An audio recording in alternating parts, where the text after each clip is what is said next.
Hello everyone. This is your friend from Naruto Audio Fanfics, and we are back once again with a brand new fanfic. Which is what if Naruto Uzumaki received a brother's gift that changed his destiny with Hinata Hyuga, Ino and Sakura Haruno, Part 2.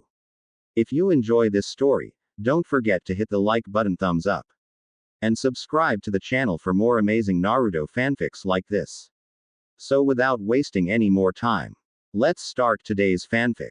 Naruto's Mindscape. I'm so lost. Naruto wailed and cried on his knees in front of Kyuubi's cage. I don't know what to do anymore.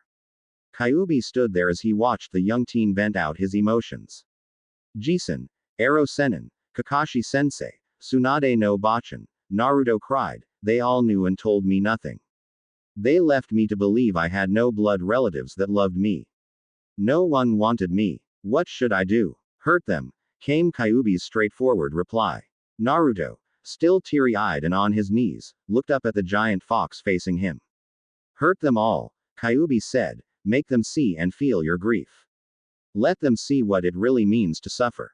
Naruto's eyes grew dark and cold as more of Kyuubi's chakra and influence poured out and enveloped Naruto, especially after seeing Kakashi making the appearance. That's right, Kit, Kyuubi smiled sinisterly. In the real world, Jiraiya looked on with worry as he watched the third tail grow and take its place among the other two tails. Naruto only grew more beastly looking with little humanity showing in his features and expression. This is going to get worse before it gets better, Jiraiya thought as he saw Naruto turn his attention away from him and over to the group of Genins and Junins. The Genins had looks of horror and disbelief at seeing the monstrosity Naruto was turning into. Kakashi and the Junins with him saw the danger that was present before them and wondered how they were going to handle the situation. He looks like a possessed animal, Ino remarked with fear in her voice. Naruto-kun. Hinata desperately called out to him, "It's us. Your friends. We're here to help you." Her words had no effect on Naruto.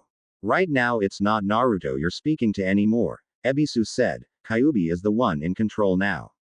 There must be something that can be done to reach Naruto, Sakura replied, he can't be totally long gone, right? Naruto snarled venomously as he approached the group. Before the Junins could do anything, Naruto charged at them with lightning speed. Seconds before reaching them, Naruto suddenly vanished from everyone's sight. Where did he go? Tenten asked as she and the other scanned the region. Neji and Hinata used their Byakugan to scan the region but found no traces of the possessed genin. Ryota's eyes then widened in realization. Jump! Ryota yelled to the group as the giant red claw burst forth from the ground right underneath them. The group narrowly evaded being crushed by the red chakra claw as everyone scattered away each other. Naruto emerged from out of the ground and turned his eyes on Kakashi. Growling, he rushed at the Junin with his clawed hands out ready to tear the flesh off Kakashi's body. He slashed at Kakashi only to find that the Junin had used Kawarimi no Jutsu and used logs as substitutes in his place. Like a bloodhound, Naruto went searching for Kakashi.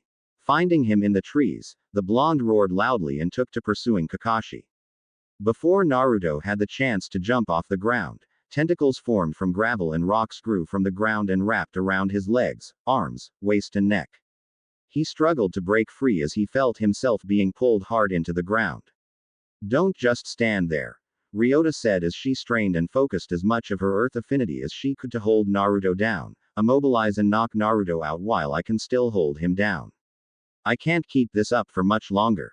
Guy, Asuma and a few other Junin rushed into the direction Naruto was. Wait. Jiraiya hurried over and warned, don't. Naruto broke free from his confinements and shot a strong wave of chakra from his mouth over to the Junins. Guy, Ebisu and the rest with them were hit and thrown backwards off their feet and sent flying into trees and rocks. Ryota appeared from behind Naruto and quickly did a set of hand signs. Gravel from the ground started engulfing Naruto's form as Ryota continued focusing her affinity on her earth-type bounding jutsu. Kurenai, Sakura, Lee and the rest hurried to where Ryota and Naruto were.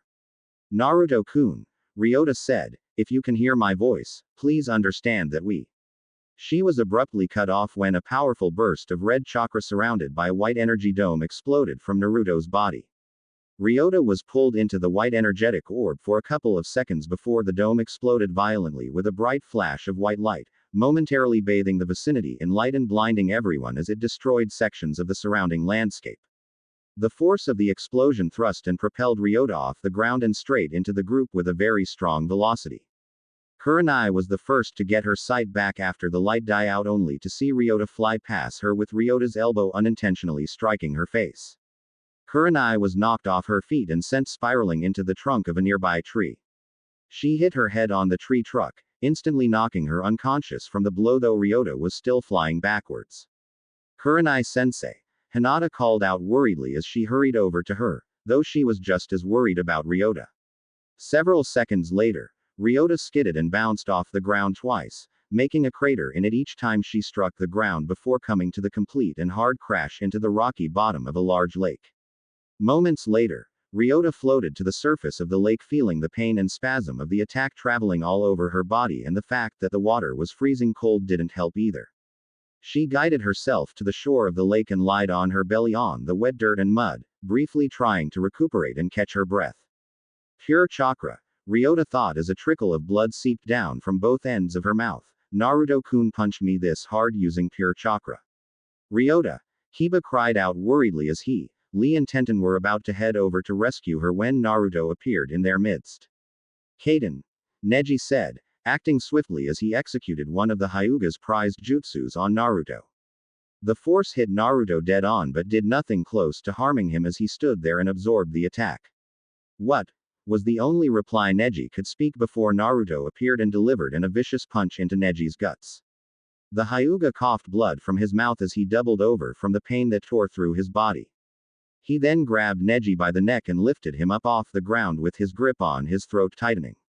Neji struggled to breathe as his supply of oxygen was cut off from him while choking on his blood in his throat. Neji! Tenten cried out as she pulled out her scroll and released her weapons from it. Grabbing her swords, she rushed at Naruto in the hopes of somehow getting Naruto to release Neji. Naruto turned and threw Neji hard into Tenten, knocking both genins into the ground in an unconscious heap. Lee came in and unleashed a fury of punches and kicks at Naruto. As fast as those assaults came, Naruto evaded and blocked every last one of them, much to Lee's shock and yet amazement. Growing tired of dealing with the taijutsu ace genin, Naruto managed to catch Lee's swing kick before launching him into the air and into several tree branches. Lee got stuck hanging upside down by his left leg on one of the tree branches as the impact knocked him out. Kakashi soon appeared with the remaining genins. Regroup, Kakashi ordered, we have to. When Kakashi's voice fell on Naruto's ears, Naruto hurriedly turned to see the Junin he previously targeted. Not waiting for a chance to be given to the older male, Naruto ran as fast as he could head onto Kakashi. Naruto thrust his right arm forward as a large extension of chakra came forth from his arm and over to the Junin. Kakashi quickly flipped and jumped out of the way as the chakra claw chased after him. While he was distracted, Ino was about to attempt her Shintention no Jutsu when. I wouldn't advise you resorting to that jutsu, Ino, Shikamaru cautioned. Naruto is no longer in control of his body and it won't be him who you'll meet in his mind. Ino gulped upon seeing Shikamaru's point. Naruto retracted the chakra arm back to him and then suddenly disappeared from everyone's sight. Where did he go? Sakura asked. Kakashi kept his guard up and he scanned for Naruto. He then picked up a sudden spike of chakra. He turned to see Naruto in back of him and before Kakashi knew it, Naruto started spinning in a red and blue blur, creating a mighty expanding wind vortex. Just before it could catch the Cyclops ninja while creating a growing crater in the ground and demolishing all of the rocks, trees and other plant life in the region, Kakashi found himself being pulled away from the attack. He, Kurenai and all of the other genins and junins in the surrounding area were being pulled back with gravel tentacles that swiftly rescued them from Naruto's lethal attack that increased in size, destroying everything in its path. Ryota managed to pull everyone toward her and away from the deadly wind-manipulated vortex. The spinning death dome eventually died down, revealing the catastrophic damage it did to the region that was caught in its wake, leaving a massive portion of the land laid waste. Ryota, Hiba said, turning to the female Junin, are you all right? Thanks for. Hiba didn't finish his statement when he took a good look at Ryota's appearance. She was now barefooted and her kimono was heavily damaged, with the left half of the top piece of the kimono totally torn off, exposing her left arm, much of her bra and nicely sized and a little more than half of her stomach. The remaining right half was worn seemingly like a loincloth with her sash tied around her waist helping to keep what remained of the kimono wrapped around her. The bottom half of her kimono was destroyed up to above her kneecaps with a slit formed at the left side of the kimono going right up to her waist, thus exposing more of her left leg. She was completely soaked and wet, covered in some dirt and mud with her drenched hair flowing down her back with a couple of strands of hair over her face. Her exposed body revealed some of the scars she sustained from previous missions, a few of them looked like they were fatal if they weren't quickly treated. Despite that, she had a gorgeous shape with nicely toned muscles that made her out as a well-seasoned kunoichi. Hiba, as well as Choji, momentarily forgot themselves with blood trickling down their noses before they were smacked back to reality by Ino. Quit gawking at Ryota like that, Ino berated the two boys. Never mind that, Ryota remarked, getting the group back to focus on the real problem at hand. What we have to worry about now is finding a way to get close to Naruto-kun and neutralize Kyuubi. That jutsu he used was the Shippu Uzumaki no jutsu, Hinata said. I don't know how Naruto-kun was able to execute that jutsu. Likewise, Kakashi was at a loss in trying to figure out how Naruto was able to perform such a level wind manipulating jutsu, especially with Kyuubi in control. With the amount of power and wind manipulation he used, Asuma pointed out, if we were hit by that attack we'd have been done for. Kyuubi is really trying to kill us, Sakura remarked. More like he's influencing Naruto to try to kill Kakashi-senpai and Jiraiya-sama, a voice from behind replied, your deaths however would have been collateral damage. Everyone turned to see an Anbu appearing at the scene with Jiraiya next to him. Why would you say that? Sakura asked. Asuma went over to check on Kurenai, who was still unconscious and being looked after by Hinata. I've been watching the battle for some time, Tenzo explained. From the look of things, Naruto isn't interested in going after anyone else except Jiraiya-sama and Kakashi-senpai. What I'd like to know is what triggered this to happen, Guy cut in. Jiraiya-sama, Ryota said as she looked over at the Toad Sage, Naruto-kun was with you when Hinata and I parted ways from you both. What happened between you both that led him to be taken over by Kyuubi? I told him the truth and from there things turned ugly, Jiraiya confessed. What truth? Hinata asked curiously as if speaking for everyone. Before Jiraiya could elaborate. He's coming. Sakura warned. The group looked and saw that Naruto was charging at them at top speed on both hands and feet. Ryota ran through another set of hand signs and clasped her hands together. A circular piece of the ground broke off from under her. Focusing her affinity, she charged forward at a fast speed on the ground with the circular piece of ground being used as a surfboard. Reaching the possessed blonde, Ryota used the gravel surfboard in the attempt crash and push Naruto back away from the group. Naruto however dodged the attack and slashed at the gravel surfboard, breaking off a third of it off Ryota's feet. Losing her balance as a result the attack, she flew off the board but managed to regain her balance as she somersaulted and landed down on her feet. Naruto growled and ran over to her. Clenching her fist, she punched and smashed it into the ground. The earth tore itself to pieces as the path of destruction went after Naruto. Naruto for his part jumped out of the way of the growing fissure and while in the air dived right into her direction. Ryota saw the attack coming and jumped as Naruto smashed to pieces the spot she was previously standing at. She continued to jump back, getting some distance to see Naruto running at her. Picking up a large slab of gravel, she threw it at Naruto, who effortlessly evaded the attack. However, when his shadow was overcast by the slab's shadow, that was when Naruto gradually lost his traction until he was no longer able to move. Shikamaru, quickly using the shadow of the slab as an extension, bounded his shadow with Naruto's, using every ounce of his strength to hold him down. Shino, Shikamaru asked as he struggled to hold Naruto in place, can your Kikai bugs swarm and eat up some of Naruto's chakra? I'll try, Shino said before extending his arms and giving the signal to his bugs to fly out and attack and consume Naruto's chakra. The bugs flew off to do as commanded. As they approached the possessed genin however, they couldn't get closer to Naruto before feeling the heat and ill effects of his tainted chakra when a reddened outer aura washed over them. The Kikai bugs started shaking violently while looking ready to collapse dead to the ground. Like a powerful repellent, the bugs were kept away at a distance and were unable to do any harm to Naruto. It's like a noxious gas, Shino said. They can't get close enough to him before feeling the strong negativity of his chakra. Kyuubi's chakra is too potent and lethal for my bugs to consume. Shino called the bugs back to him after seeing that his bugs would be of no use in stopping Naruto. Shikamaru was losing his grip on Naruto fast. Choji moved in N. Nikuden Seisha, meatball tank, Choji yelled as he used one of his familial jutsus and turned into a large spinning attack. He charged at Naruto with the aim to use force and momentum to knock him out. Naruto though suddenly broke free from Shikamaru's hold.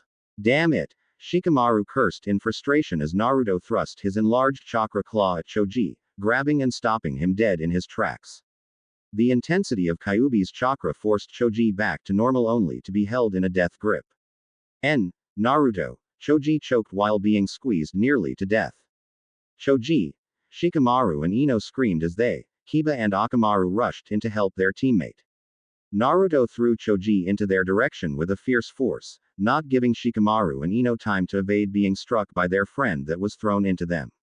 Kiba though sidestepped the attack with Akamaru and Jujin Bunshin, beast human clone, Kika yelled out using a modified version of a henge jutsu, which allowed a user to transform their animal companion into a perfect copy of themselves. Shikyaku number jutsu, 4 legs technique, Kiba said being both he and Akamaru gained some increase of strength and speed, as well as lengthening their nails into claws. Gatsuga, double piercing fang, Kiba yelled out as he and Akamaru started spinning together at a ferocious speed, using a force strong enough to drill through stone. Naruto yelled and released a blast of chakra from out of his body. The strength of the blast was immense, so much so that it forced Kiba's Gatsuga to cancel out while propelling him backwards with Akamaru before skidding and bouncing painting off the ground several times before coming to a brutal halt as a result of the tree they crashing right into. Akamaru reverted back to his normal form though from Dog's face it was evident that it was in a world of pain. Sakura, wanting to pitch in and help in any way she could, charged forward. Though her training with Tsunade was far from finished, she was ready to put what she learned so far into use. Clenching her fists, Sakura attempted to sock Naruto hard in the face and into the ground. Turning his red cat slit eyes to her, Naruto evaded her assault as her right fist passed in front of him without so much as touching him. She threw more of her chakra-enhanced punches and kicks at Naruto until he grabbed her left fist and pulled her toward him. While holding her in his grip, Naruto delivered a vicious kick into Sakura's ribcage, causing the girl to scream loudly from the attack as he still held onto her fist. He then twisted her arm until a snap was heard and brutally batted Sakura away from him with one of his tails. The girl was sent flying across the right side of the field, hitting and rolling on the hard ground before lying on the dirt face down. The pink-haired ninja withered from the immense pain going through her body while finding herself defenseless and unable to move. I better step in and find a way to stop Naruto and fast, Jiraiya said. Those young fools have no idea what they're truly up against and if this keeps up he might do a lot worse to them. After seeing Sakura lying motionless on the ground, Naruto roared and grinded his sharpened nails into the floor. Just before he could do anything else, Jiraiya came leaping in and delivered a mighty punch to Naruto's face, sending the possessed genin spiraling through several trees and into a boulder. 2 of the trees that he crashed through fell down on top of him, temporarily leaving Naruto immobilized. Jiraiya hurriedly went to check on Sakura with Kakashi and Asuma doing likewise with Ino, Shikamaru, Kiba and Choji. From what the Sannin saw, Sakura suffered several bruises and scrapes around her face and body with parts of her clothes having blood stains and tears from the impact. But her injuries didn't end there. She also sustained a mild head injury, a fractured right leg, a broken left arm, 4 broken ribs and a few more internal injuries as a result of the kick and direct blows she took from being struck by one of Naruto's mighty tails. If this situation isn't rectified soon and is allowed to escalate, Jiraiya contemplated, I may have no choice but to resort to using Sage Mode. But damn, I really hate how I look in that form though seeing that it would scare away all of the ladies. Jiraiya-sama, Tenzo called out as he, followed by Guy and Kakashi hurried over to him. Hinata and Ryota followed also. Listen, Jiraiya instructed, I want all of you to stay out of this fight from here on out. I'll deal with Naruto myself. Jiraiya-sama, Tenzo replied, I was specially instructed by Tsunade-sama too. This is a personal matter between me and my godson, Jiraiya stated putting emphasis on the word Godson, surprising Hinata, Ryota, Tenzo and Guy, and like you said before, anyone else getting in the way despite their best intentions, will end up as collateral damage.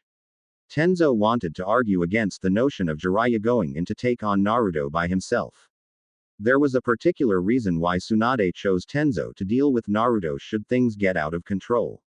Meanwhile, Naruto pushed off the trees from off him and stood up to locate his surprise attacker. Sensing Naruto's vibrations through the earth, Ryota warned, "He's coming back." Naruto punched his right fist into the ground and used his other arm to extend and shoot out his chakra claw. Jiraiya and company jumped out of the way before the claw plunged into the spot they were previously standing at. Kakashi flipped to the air and prepared to land on the ground when another red claw erupted from the ground and straight at him. He anticipated my thoughts, Kakashi realized with his widened eye, and steered me right into the direction of his attack. The Junin didn't have time to react or use Kawarimi when the giant claw grabbed and held him in place. Seeing that his target was in his grip, Naruto pulled Kakashi over to him as the chakra arm tore through earth leading back to Naruto. "Kakashi-sensei!" Hinata cried as she and Ryota hurried to Kakashi. Ryota rushed through a set of hand seals and prepared to execute one of her jutsus when same claw from before appeared from above her and grabbed her back her left leg. Naruto tossed Ryota into the air away from him. She would have had a painful landing on a pile of rocks had Guy not act quickly and successfully catch her after jumping into the air after her. Kakashi for his part was still in Naruto's vice-like grip when he finally reached the genin. Naruto, squeezing Kakashi tighter as the Junin groaned excruciatingly, thrust his arm holding Kakashi forward and slammed him into a tree nearby. Still holding him, Naruto pulled Kakashi back and slammed him into the same tree again, this time twice as hard. "Naruto-kun," Hinata pleaded desperately, "please. I know you're in there somewhere. Don't let Kyuubi consume you. I know you're stronger than this." Looking over at Hinata, Naruto dropped the battered Kakashi to the ground. The masked Junin was barely conscious from the assault as pain ripped through his body. He also had several broken bones and other internal injuries as a result of the attack. Hinata, Kakashi tried to warn despite the pain, "Get away, Naruto, he will." Jiraiya hurried to the spot Hinata, Kakashi and Naruto were with Tenzo following right behind him. Naruto's red Kyuubi eyes stared at the Hyuga heiress as she stood there looking back at him. Despite her present fear, she swallowed it in hopes that she would be able to reach her dear friend and get his mind back. "Naruto-kun," Hinata said, "I don't want to fight you. The very thought hurts me greatly. Please, come back to us and let us help you. I don't care that you're a Jinchuriki. I see you as who you are, Uzumaki Naruto. You're my dear friend and I really care about you." A snarl came forth from Naruto's mouth. "Come back to us," Hinata pleaded, and a bit lowlier, "Come back to me." A savage growl escaped Naruto's mouth. He charged at the Hyuga heiress in a blur with bloodlust ever present in his eyes with his claws out ready to slash and gut her open. "Hinata!" Jiraiya cried out as Tenzo rushed as fast as he could, preparing to execute a jutsu that had been thought to be long lost to the death of Shadaime Hokage. Hinata knew she had no real chance fighting Naruto in the three-tailed possessed condition he was in. Despite her dread and fear of the Kyuubi, she was willing to risk death if it meant rescuing and saving Naruto whom she held dear in her heart. Mere seconds before reaching the young girl so he could viciously maul her, Naruto suddenly stopped and froze in place with his outreached claws only being a few millimeters away from her face.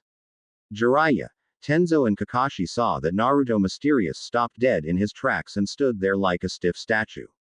"What happened?" Kakashi asked. "He just froze," Jiraiya stated with a clueless expression. "What do you suppose caused this?" Tenzo asked as he too was at a wonder, seeing that he didn't get to use the intended jutsu he was going to use to restrain Naruto and neutralize the Kyuubi. Hinata still stood where she was staring into Naruto's eyes. "Naruto-kun," Hinata said softly, as though she was hoping that Naruto had somehow heard her voice. Kyuubi's three-tailed chakra cloak was still enveloped around Naruto's body but something was happening inside of Naruto. Naruto's mindscape. "What is this?" Kyuubi growled angrily as he found that his influence was being inverted by an unknown source. Naruto, though in a trance, was being pulled back by an arm that suddenly materialized and grabbed him from behind, pulling him from out of Kyuubi's chakra grip through the bars. "Get the hell back in your cage, you damnable fox," an older-sounding teenage voice ordered while pulling Naruto back away from the cage bars. "You will not have your way with Naruto anymore." "Who the hell are you?" Kyuubi roared after hearing the more mature version of Naruto's voice breaking his hold on Naruto. Naruto was finally pulled from out of Kyuubi's hold, though still in a trance. "Naruto!" The voice called out. "Naruto!" Naruto gradually stirred and regained his self-awareness. He opened his eyes, and when his vision came through, his eyes widened in shock at seeing the person holding him in his arms on his knees. Nichan?" Naruto asked in surprise. "But, how did you know Naruto?" "The end." Naruto. Doppelganger replied. "Not your Nichan, only the part of him that fused and became part of you." "What do you mean?" "All I am is a mental embodiment representing of all of your Nichan's knowledge, wisdom and experiences, and Naruto explained. "I'm being projected by your willpower or subconscious." Kyuubi sneered monstrously at seeing how the Naruto doppelganger dressed and resembled Yondaime so closely. "Though you're not the Yondaime," Kyuubi said mockingly, "you carry his same stench. Just like this boy who just recently learned from his ever-loving godfather that his own father was the very man who locked me away in here." Turning to Naruto, Kyuubi asked contemptuously, "How does it feel knowing that your own father was the most contributing factor in your life being ruined?" The great fox chuckled sinisterly seeing Naruto's dejection. Kyuubi, Nato, asked, "Since monkeys have opposable thumbs and you don't, does that make you less evolved?" "What did you say?" Kyuubi growled. "What I'm saying is that since monkeys have opposable thumbs and whereas you don't, that must mean that monkeys are more evolved than you are, and Naruto mocked. Kyuubi roared in rage and slammed against the cage as his claws reached out and attempted to tear Naruto apart. The doppelganger stood there unaffected with the massive claws being mere centimeters from his face. Naruto replied, "Get back in your goddamn cage." Naruto didn't wait for Kyuubi's reply as he left cage area with Naruto. Once out of sight, Naruto turned to Naruto. "That was quite a problem you got yourself into." Naruto remarked, "Have you anything to say for yourself?" Naruto was silent for a brief moment before speaking again. "They knew," Naruto said. "They knew, all of them. They knew about my family and said not a damn thing about it." "And how does that now make you feel towards them?" "Angry," Naruto answered. "I spent my entire life not knowing anything about my family or my heritage. Jisun, while he was still alive, knew who my parents were, and yet he gave me nothing that belonged to them. Kakashi was taught by my father and became a legend, yet he played favorites and barely taught me anything useful besides tree climbing.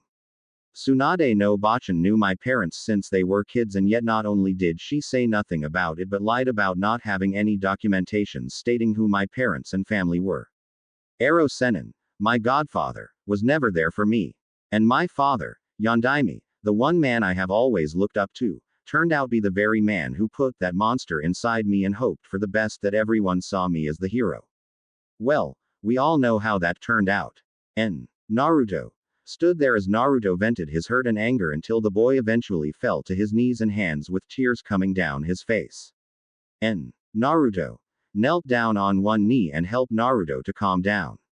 "Yes, Naruto said truthfully, a lot of wrong they did you, that they did regardless of whatever good intentions they may claim they have done in your behalf.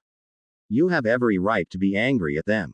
However, you lost control and allowed yourself to be completely consumed by your rage and hurt. In doing so, you've allowed Kyuubi to use and manipulate you in hurting those who do care for you." To make his point clear, Naruto showed Naruto all of the memories of what he did after Kyuubi took control of his mind and body. Naruto only wished to cry more after seeing all of the damage he did and the friends that he attacked and nearly killed. He saw everything, from the time he wrecked his apartment seeking to tear Jiraiya apart to when he nearly killed Hinata and would have done so had it not been for Naruto, who managed to appear and intervene to stop Kyuubi from going further. "Kyuubi knew how Hinata's death would have affected you, Naruto said. "What better way to break you than to have you unknowingly kill someone very close to you, especially someone whom you yourself said was a kind of person you like." Naruto felt horrible and sick at heart. They must all think I'm a monster now, Naruto cried fearfully. After this, none of them nor the villagers will want to be anywhere near me. They'll demand that I be ousted from the village. I have nothing and no one left. It's all my fault. Nonsense. And Naruto said with a tone that expressed compassion with a level of determination, don't allow yourself to be swallowed by guilt and self-pity now. Naruto looked up at Naruto, who had a firm expression on his face but his eyes showed levels of compassion. What happened tonight after Jiraiya spoke with you was an event that overwhelmed you, and Naruto said, no one could have predicted this, not even you. Naruto was silent with nothing to say for himself. Naruto continued, though a lot of bad things happened here tonight, understand that some good happened tonight also. Good? Naruto shouted back at Naruto, as if he contradicted himself. What good could have possibly resulted from all this? Patiently, Naruto clarified, it took a great deal of courage for Jiraiya to come clean and tell you the truth while begging for your forgiveness, even while you were in your two-tailed state. The Genins risked their lives to help you. Hell, even Sakura placed herself on the front line trying to help where she could. Hinata as well, and unlike what happened to the rest, Kyuubi especially tried to use you to kill her. The very thought of killing someone who became precious to him like Hinata nauseated Naruto to the point that he felt like vomiting. Don't you see? Naruto continued, your friends, despite the dangers, came to help and rescue you. They wouldn't have done so if they all believed you to be the monster you believe yourself to be. Kyuubi knew how hurt you were after learning the truth from Jiraiya. And in the unstable emotional state you were in, it was easy for him to have his way with you, seeking to try to get you into destroying whatever bonds you've made with the people who only sought to be there for you now. You still have people who care about you, like a family, even though they're not related to you by blood. Yes, Jiraiya, Tsunade, Kakashi and others have wronged you. However, as Jiraiya explained earlier, they're trying to right the wrongs they made. I know getting over all of this will take time, but you have to give them a chance, especially if you want your peace of mind and the ability to move on with your life. Will Hinata, Sakura-chan and the others forgive me after everything I've done to them? Naruto asked with a hint of doubt. Try talking with them, Naruto suggested. They may surprise you. And the villagers? Naruto asked. I will admit that what happened tonight may reopen old wounds from what Kyuubi have done a little more than 13 years ago, Naruto replied, but don't think for a minute that our godfather and Tsunade will let them or anyone else have their way with you in trying to label you as a monster that should have been killed years ago. Also, your Nichin didn't go through the trouble of infusing his gift into you just so you could be brought to nothing so soon in the end. Don't let Kyuubi, self-guilt or tonight's unfortunate event be your undoing. Rather, take everything that happened here tonight as a learning experience that you can use to make you stronger so you don't make a repeat of history out of it. It's hard, I know. It's easier to hold grudges, especially toward those you consider as your family. But holding on to such grudges will only fester into hate, which will make you miserable, lonely and unhappy. And ultimately, you'd have driven everyone away from you, everyone who you could have loved, bonded and formed unbreakable ties with. I tell you this truth. It takes real strength to forgive and not hold on to grudges, especially toward those who've wronged you greatly, and sincerely seek your pardon. If you truly desire to be freed from this pain, then you must forgive them. Please, for your sake and peace of mind, forgive Jiraiya, Tsunade, Kakashi and Jisun. You must forgive our father for forcing this burden on us, and most importantly, you must first forgive yourself. If you do this, I'm sure all of your friends will forgive you for all that happened here tonight. In that way, the healing of the wounds made can be manifested and repair whatever bonds might have been damaged or put into question. Everything that Naruto was telling Naruto having positive results as he felt Naruto's spirit rising up from the disposition it was in. Nichin. Naruto cried happily as he leapt and embraced Naruto tightly. Naruto hugged Naruto back. Remember Naruto? Naruto said with a bright smile, you're not alone in this world. Like your Nichin once told you, a part of him will always be with you in spirit. He is your keeper after all, a brother's keeper. Now Naruto, it's time to go back. But remember, you'll always have me with you. Naruto atomized and fused into Naruto before flash of light appeared out of Naruto and consumed the entire area. Back in the real world, Hinata, Jiraiya, Tenzo and Kakashi saw that Naruto was gradually changing back to normal until the appearance of Kyuubi's influence and chakra was completely gone. Naruto fell to his hands and knees in exhaustion. Hinata immediately knelt down and held onto him. Naruto-kun, Hinata asked worriedly, "Are you alright?" Naruto was breathing hard while his body ached painfully from the experience of going 3 tails for the first time in his life. Jiraiya knelt down besides Naruto and Hinata. Neither Jiraiya nor Tenzo detected any signs of Kyuubi's influence and found that Naruto somehow neutralized Kyuubi's power over him. Jiraiya was about to say something to Naruto when, "Godfather, Hinata, Kakashi-sensei, everyone," Naruto said lowly with an apologetic tone as a few tears ran down his face, "I'm sorry. I'm so sorry." Jiraiya felt deeply touched that Naruto referred to him by a title he felt he didn't deserve. It took every fiber in Jiraiya's being to hold back his own tears since he didn't feel that it was the right time to show such emotions. "You have no need to apologize, Naruto," Jiraiya replied. "If anyone is to apologize and be blamed for what happened here tonight and accept responsibility for it, it's me. I caused this mess and you being in the situation you were in. It was entirely my fault, not yours. Therefore, I have to set matters right and correct my past mistakes that you and others had to pay for." Naruto said something under his breath that Hinata managed to catch a few bits of, though the rest was incoherent. The blonde then passed out in Hinata's arms from fatigue. "He'll be fine, Hinata," Jiraiya assured. "He's just physically and emotionally drained from the experience." He said something in a very low undertone, but I wasn't able to make sense of it, Hinata stated. "Do you know what he said?" Jiraiya inquired. "Something about his Nichin saving him," Hinata replied. "I don't know what he meant." Tenzo was completely confused by Hinata's words and this Nichin, she spoke off. He then took it that Naruto must have suffered from some form of delusional disorientation as a side effect of the unstable 3 tails experience, much like how Gaara at one point screamed for mother during the finals of the Chunin exams months ago after being wounded from Sasuke's Chidori.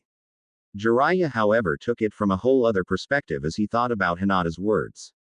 Could it be that the other Naruto anticipated something like this possibly happening and prepared some form of failsafe in the event things got out of hand? Jiraiya contemplated as he watched Hinata hold onto Naruto protectively. It only would seem to make some sense considering how he made sure that the truth about Naruto's heritage was revealed along with his secret as the Jinchuriki later being exposed. The other Junins, followed by the rest of the Genins and Shikamaru, soon made the appearance. The Genins were helping and giving support to each other due to their injuries. Shino's Kikai bugs suffered from the ill aftereffects of the chakra poisoning they got from Kyuubi's chakra. This as a result weakened and made Shino himself sick after his bugs returned to his body. Heavy sweat was already forming around his head and face. Kurenai regained consciousness several minutes ago, though she too was in some pain of her own.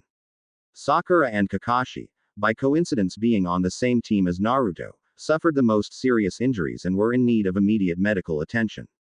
The medic ninjas among the Junins started treating Kakashi and Sakura's conditions, though the rest of their injuries needed further tending to at the hospital. Shino was in need of chakra cleansing, which was only administrable in the hospital. However, the medic ninjas did what they could to calm Shino's condition. The others were also having their wounds treated. Hinata and Tenzo were the only ones who weren't harmed in any way by the possessed Naruto despite the close call Hinata had when he nearly struck her. While this was taking place, they all saw that Naruto was no longer under Kyuubi's control. "So it's over?" Tenten asked. "Kyuubi was dealt with. Somehow," Tenzo explained. "Naruto managed to fight back and regain control of his mind and body before losing consciousness." "That's Naruto-kun for you," Lee smiled. Not even the darkness of Kyuubi was able to overshadow and hold down his bright flames for long. "Be that as it may," Ebisu remarked, but not to sound pessimistic, "I strongly doubt that the rest of villagers will be as understanding. We'll deal with that problem when we cross that bridge," Jiraiya made clear. "What a troublesome night this was," Shikamaru remarked. "It's one I'm sure none of us will forget about anytime soon." It wasn't after another 20 minutes when the medics stated that the group was good enough to move and return back to the village. Kakashi, Shino and Sakura though had to be carried back on stretchers to be brought to the hospital in order to have the rest of their needed treatments taken care of. Hinata was still holding onto Naruto's sleeping form when Jiraiya moved closer and said, "I'll take him." Hinata released her hold on Naruto and Jiraiya let carry Naruto into his arms with Naruto's head resting on Jiraiya's right shoulder. Like a protective grandfather who found his lost grandchild, the Toad Sage carried and held onto Naruto. "Let's go back," Jiraiya said. He led the group back to the village. Ryota was still in her soaking wet, dirtied up, ragged and barefooted condition, but she just walked it off without a care in the world. This led Kiba and several other male ninjas to stare and gawk at her, much to the annoyance of the female ninjas among their number. The female ninjas got a look at Ryota's exposed body and found that she was a ninja possessed, a figure that despite being through some hard missions, it didn't hamper her shape, and the fact that she had nice sized racks didn't help either, all the more why the most of the males were staring at her. Some of the girls felt a bit envious. "Man," Kiba thought lecherously while fighting back a giggle, "I'd sure love to tap that." Kurenai shot Kiba a look of disapproval which caught his sight before turning his gaze away from his Junin-sensei.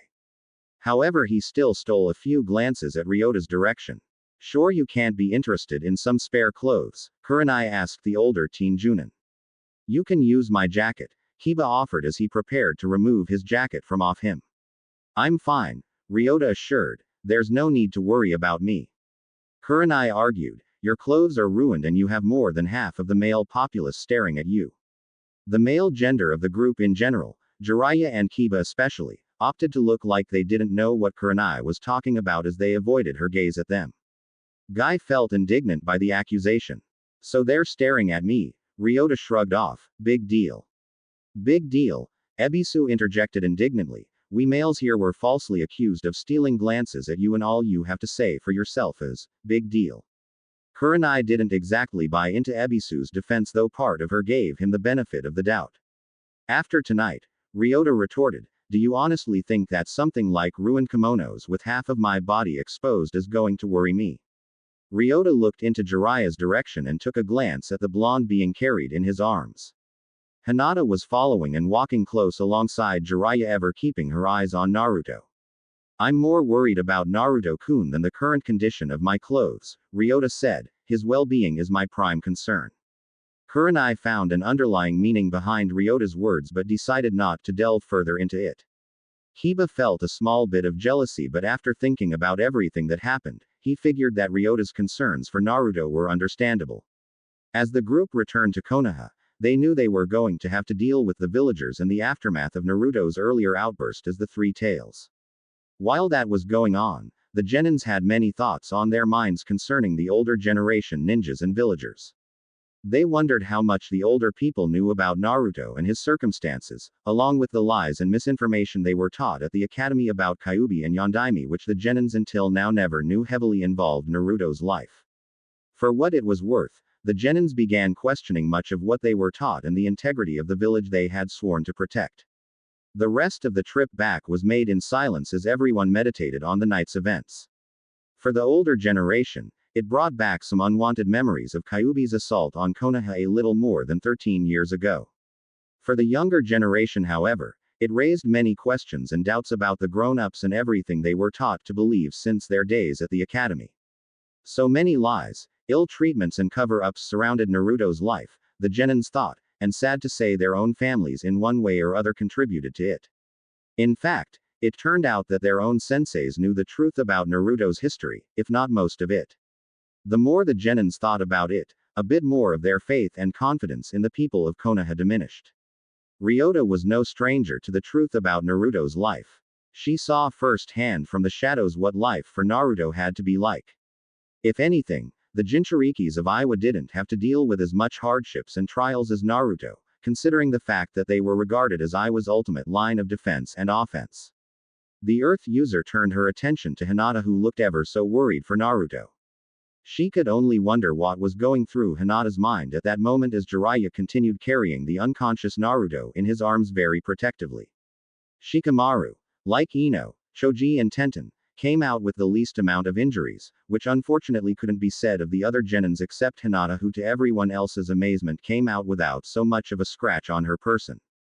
Kakashi, Shino and Sakura were being carried back to the village on stretchers. One would have guessed that the possessed Naruto was venting some pent-up rage against Kakashi and Sakura for reasons unstated, considering how those two were the only ones of the entire group that took the most vicious of beatings from the possessed Naruto.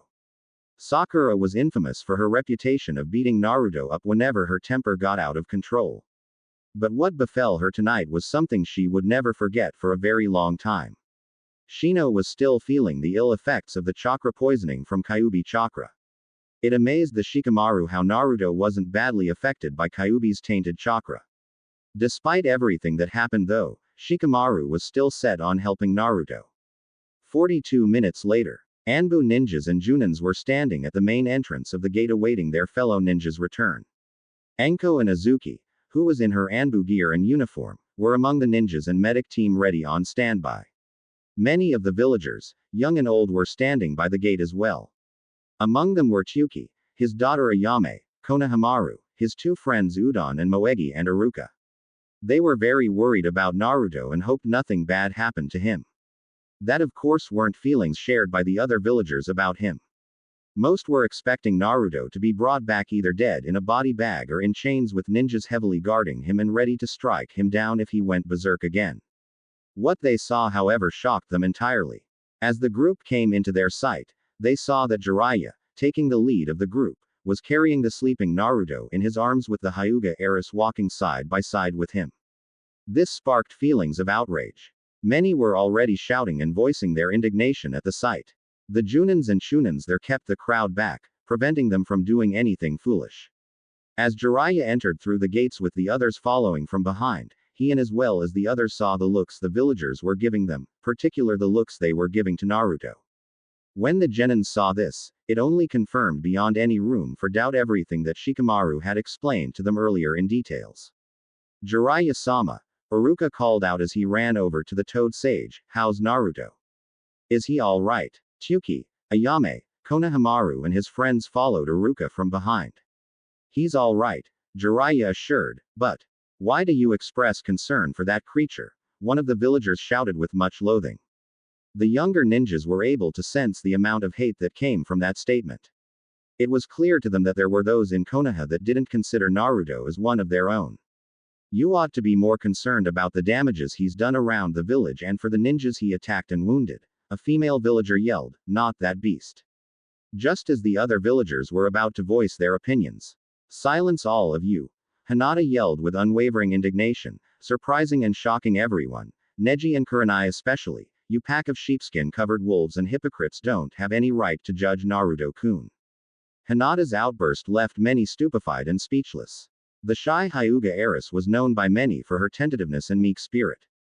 Neji looked at Hinata in awe, never seeing such a strong, courageous spirit from his cousin before. "Hinata-sama," Neji muttered. "Why do you defend him?" Another village protested. He has always been a loyal ninja and defender of the village," Hinata interjected with tears now falling down her face, "and I won't allow any of you to say otherwise about him. You people say that you honor Yondaime, but every day for years with the way you treated Naruto-kun shows how all of you have disgraced and spat on Yondaime's sacrifice and his dying wish for Naruto-kun to have been seen as the hero he always has been." The younger villagers of the Genins age group didn't know what Hinata was talking about as it raised questions concerning her words.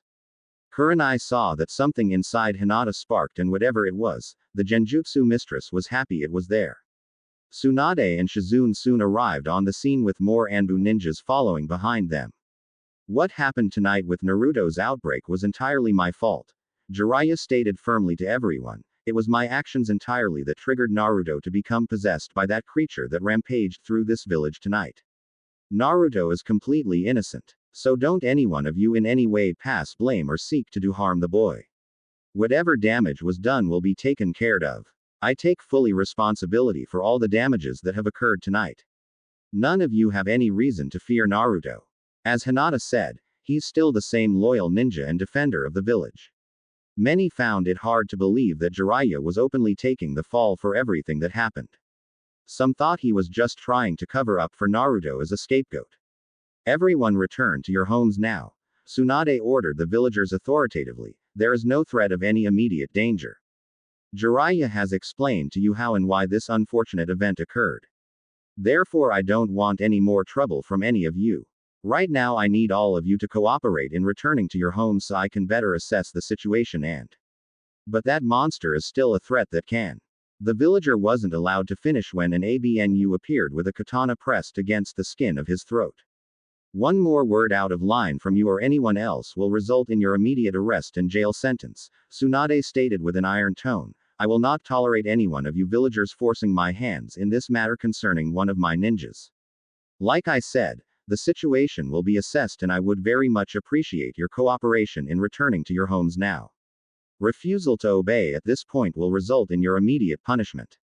Many of the citizens were still bitter, but they knew better than to test the Hokage's patience, especially with many ninjas and Anbu Black Ops on standby all around them ready to carry out her orders. The villagers eventually obeyed and started leaving the scene with their families, but not without giving Naruto one last dirty look of contempt, which didn't go unnoticed by the genins. Konohamaru and his friends had many questions about what happened with Naruto and they were very worried about him. Thank you Tsunade Hime, Jiraiya said. I was afraid that things were going to get ugly here upon our return. After tonight's events, Tsunade said, the last thing we need now is a riot from the villagers. We heard things about some demon running wild in Konoha, Konohamaru said, and they kept referring to Naruto Nichan. Was he possessed by something? Moegi asked. Actually he was, Jiraiya said. Thankfully the monster that took over Naruto was dealt with. So you unintentionally caused him to become possessed by this unnamed demon, Udon asked.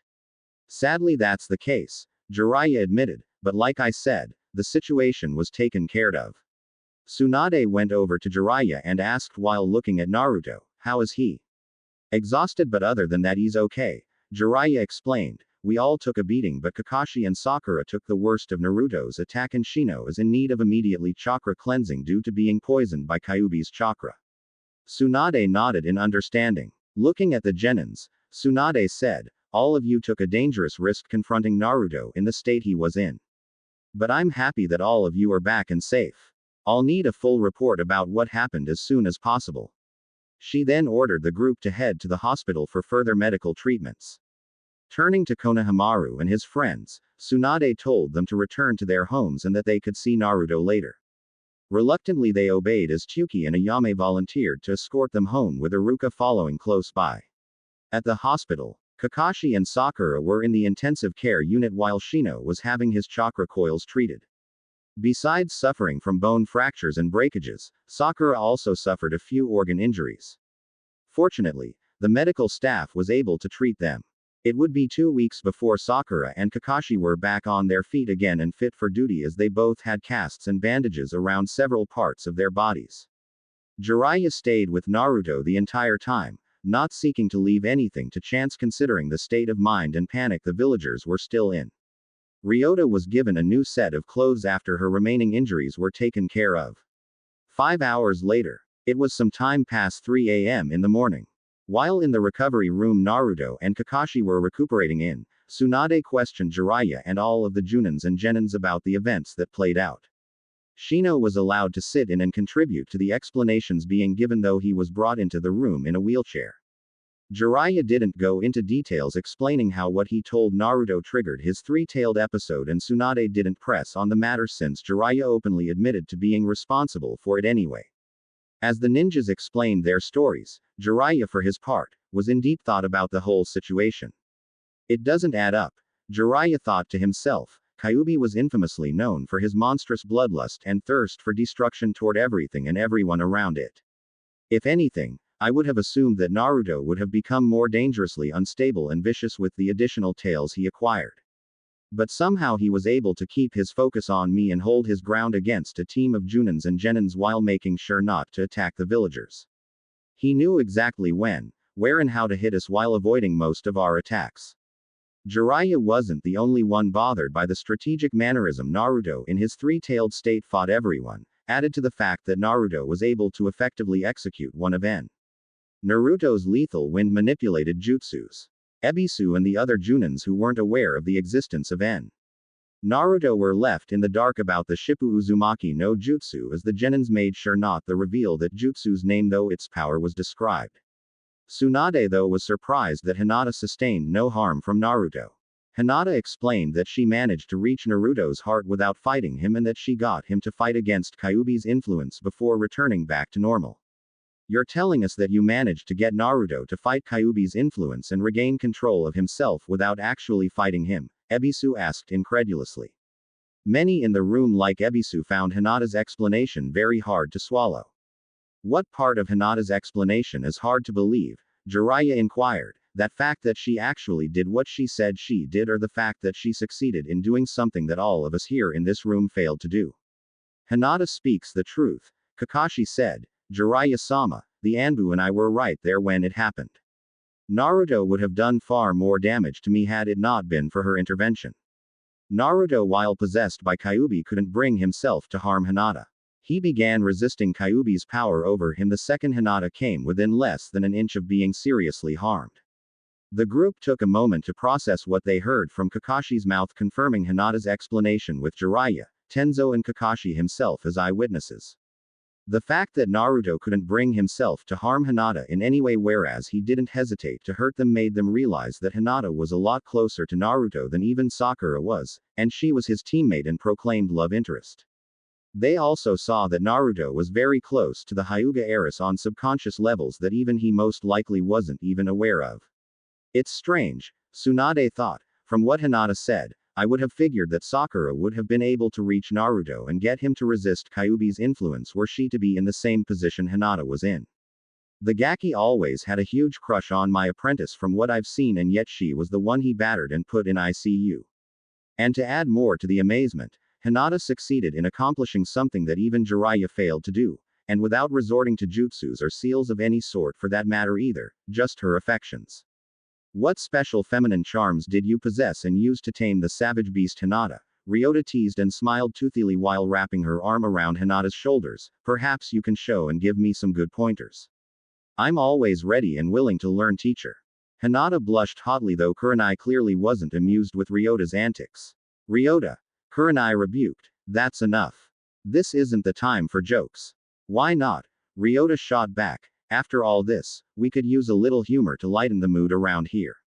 Unfortunately, Ebisu commented, not everyone shares your sentiments. That's putting it lightly, Tenten remarked. I'll say, Kiba added. We should be happy that Naruto didn't do far worse to us at the time, Neji replied. I can't say for sure if Sakura would be too quick to agree with you, Neji, Shino replied. The bug user had always been aware of Hinata's feelings for Naruto. At the same time, Shino was also aware of Naruto's huge crush on Sakura, but the event that transpired between Naruto, Sakura and Hinata led him to question what he thought he knew and understood about them. From what Shikamaru said, Hinata asked, when Yondaime sealed Kyuubi into Naruto-kun when he was a newborn baby, his last wish before his death was for Naruto-kun to be seen as the hero who had to carry the burden of holding Kyuubi. Yet, that wish wasn't honored by our own people. No, it wasn't, Tsunade admitted, and Sarutobi-sensei knew that was going to happen also. What? Hinata asked. Then why did he allow that? From the looks of Shikamaru and all of the genins' faces, they wanted an explanation. Tsunade sighed, and for a moment her eyes showed the group a glance of a heavily drained soul. If only the Hokages were as powerful as everyone seems to believe us to be, Tsunade said, it would be nice to be able to do and decide on anything I and Sarutobi-sensei wanted. Hinata frowned deeply. Sandaime was the Hokage. His word was law. Our word is, Tsunade replied, but to a certain degree. In truth, the Hokage actually guides the villagers and the ninjas. It is up to them to follow our leadership. Both shinobis and civilians must work together if anything is to be accomplished. A few on the council had petitioned Sarutobi-sensei to have Naruto swiftly executed while he was still a newborn baby, or failing that, to exile him from the village. One among them even suggested having Naruto trained and turned into the village's ultimate weapon. Sarutobi-sensei refused to do any of those things. He made it very clear that Naruto was the Yondaime's legacy, and that he wished the boy to be seen as a hero, because he is the Kyuubi's jailer. They agreed with him, and when they returned home they told those in their clan and household to shun Naruto. The older ninjas saw the hardened looks of disdain and disgust Shikamaru and the genins were giving them. It went without say that the younger ninjas lost much of their faith and confidence in the older generation. At the same time though, the genins felt saddened, dishonored and shamed that their own families and people mistreated Naruto so badly. They did nothing to openly defy Sarutobi-sensei, Jiraiya added. The villagers, though stricken by their grief, didn't dare try to kill the boy unless they themselves were looking to be immediately executed, and the same rule applied to the ninjas. The populace obey with their mouths and disobey with their hearts. The Hokage can tell someone to treat the boy appropriately, however, unless one of Sarutobi-sensei's loyal ninjas or Sarutobi-sensei himself was standing over the villagers, the people wouldn't do something they felt has been forced on them to do. Even Tsunade could only go so far in carrying out her authority. So in other words, Neji spoke up, you essentially have insidious civil disobedience where Naruto is concerned. That is one way to put it, Tsunade replied. The villagers and even some ninjas look at Naruto and see a reminder of their worst fears and loss of family members and comrades. And sadly tonight's unfortunate event only served to bring back those painful memories. Hinata turned and looked at Naruto, who was resting peacefully on the recovery bed. She, like everyone else in the room, knew that Naruto was going to have an even harder time gaining the acceptance he always wanted from the people of Konoha. All I hear are excuses, Hinata remarked. It saddens me greatly that Naruto-kun suffered so much for us in a village that scorned him and betrayed Yondaime.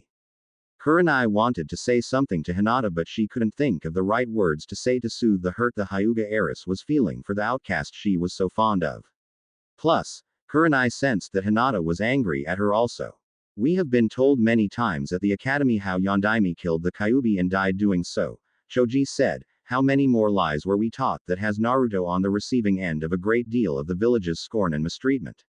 It was always said that Yondaime was a strong believer of justice, Ino said, and then asked, so why did Yondaime choose Naruto as the vessel to have Kyuubi sealed in?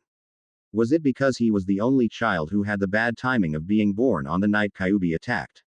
Shikamaru already knew the answer, but he knew that it wasn't his place to speak out. At that point, Jiraiya found no reason to hide the truth anymore, especially since it was going to be revealed soon regardless. Because, Jiraiya said, Namikaze Minato, the late Yondaime Hokage, was confident that his sole son and surviving heir could hold the Kyuubi. That bombshell shocked everyone but Kakashi and Tsunade. Ebisu looked like he was about to have heart attack. Kurenai gasped and had her hand on her mouth. Ino was just gaping like a fish out of water. Naruto-kun is, Hinata stuttered in amazement. The sole surviving heir and legacy of the Namikaze clan and Uzumaki family, Jiraiya said, he's Minato and Kushina's son. Like you said, Ino, Yondaime was a strong believer of justice, and as such, he couldn't and wouldn't ask anyone to do anything that he himself wouldn't have been willing to do with his own child. He was confident that Naruto would someday find and make use of Kyuubi's power in the protection of Konoha. But the price Yondaime paid for Konoha's survival was indescribably severe. That same night he lost his wife in death from medical complications after childbirth, and on top of that he was going to force upon his own newborn son the burden of jailing the Kyuubi by resorting to an ancient S-class Kinjutsu Ugi that would seal the Kyuubi into Naruto. What Kinjutsu Ugi was this? Shino asked. Everyone in the room waited from the answer. A most dark-natured Kinjutsu that even I and many others would have dreaded to use, Jiraiya replied. This Kinjutsu Ugi is known as Shiki Fujin, a jutsu that summons the Shinigami itself. Everyone in the room gasped in absolute shock. Naruto's father was able to summon that dark entity to this plane of reality, Ebisu asked in astonishment. Yes, Jiraiya said, but only a true seal master like him, me and someone on Sarutobi-sensei's level can understand and perform that Kinjutsu due to its intricate complexity. Was a few drops of blood used for that kind of summoning like the toad and snail summoning contracts? Asuma inquired. No, Jiraiya said gravely, something far greater was given as a trade-off for making a pact with death. What was the trade-off? Kurenai asked. In exchange for its one-time service, Jiraiya replied, the Shinigami devours both your soul and that of the sealed.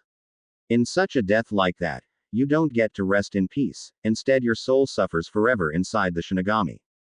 The souls of the sealer and the sealed are entwined in hate and are forever locked in combat within the belly of the Shinigami with no rest or escape. Looks of disbelieving horror and fright were shown on everyone's faces except for Kakashi, Tsunade and Jiraiya. What an extremely unyouthful jutsu. Lee remarked. I can't believe Naruto-kun's father courageously condemned himself to such horrific fate to stop Kyuubi. Couldn't Yondaime have used another kind of Fuin Jutsu? Choji asked. If there was another Fuin Jutsu just as powerful to seal Kyuubi away without claiming his life in exchange, he would have used it, Jiraiya replied. However, Minato managed to prevent sealing Kyuubi with him inside the Shinigami. Because Naruto had undeveloped chakra coils and a freshly cut umbilical cord after his birth, his father had the Shinigami seal Kyuubi into Naruto's stomach through the umbilical cord before it closed and healed up. As Naruto grew, his chakra coils as it grew with him would have gradually absorbed and adapted to Kyuubi's chakra. If Kyuubi were sealed into someone else whose chakra coils were already developed, they would have died instantly, and because their chakra coils wouldn't have been able to handle Kyuubi's chakra, the sealing would have been a failure and Kyuubi would have been released to continue its havoc. Minato sacrificed everything, his life, his son, and he lost his wife in the process, also all for the preservation of Konoha.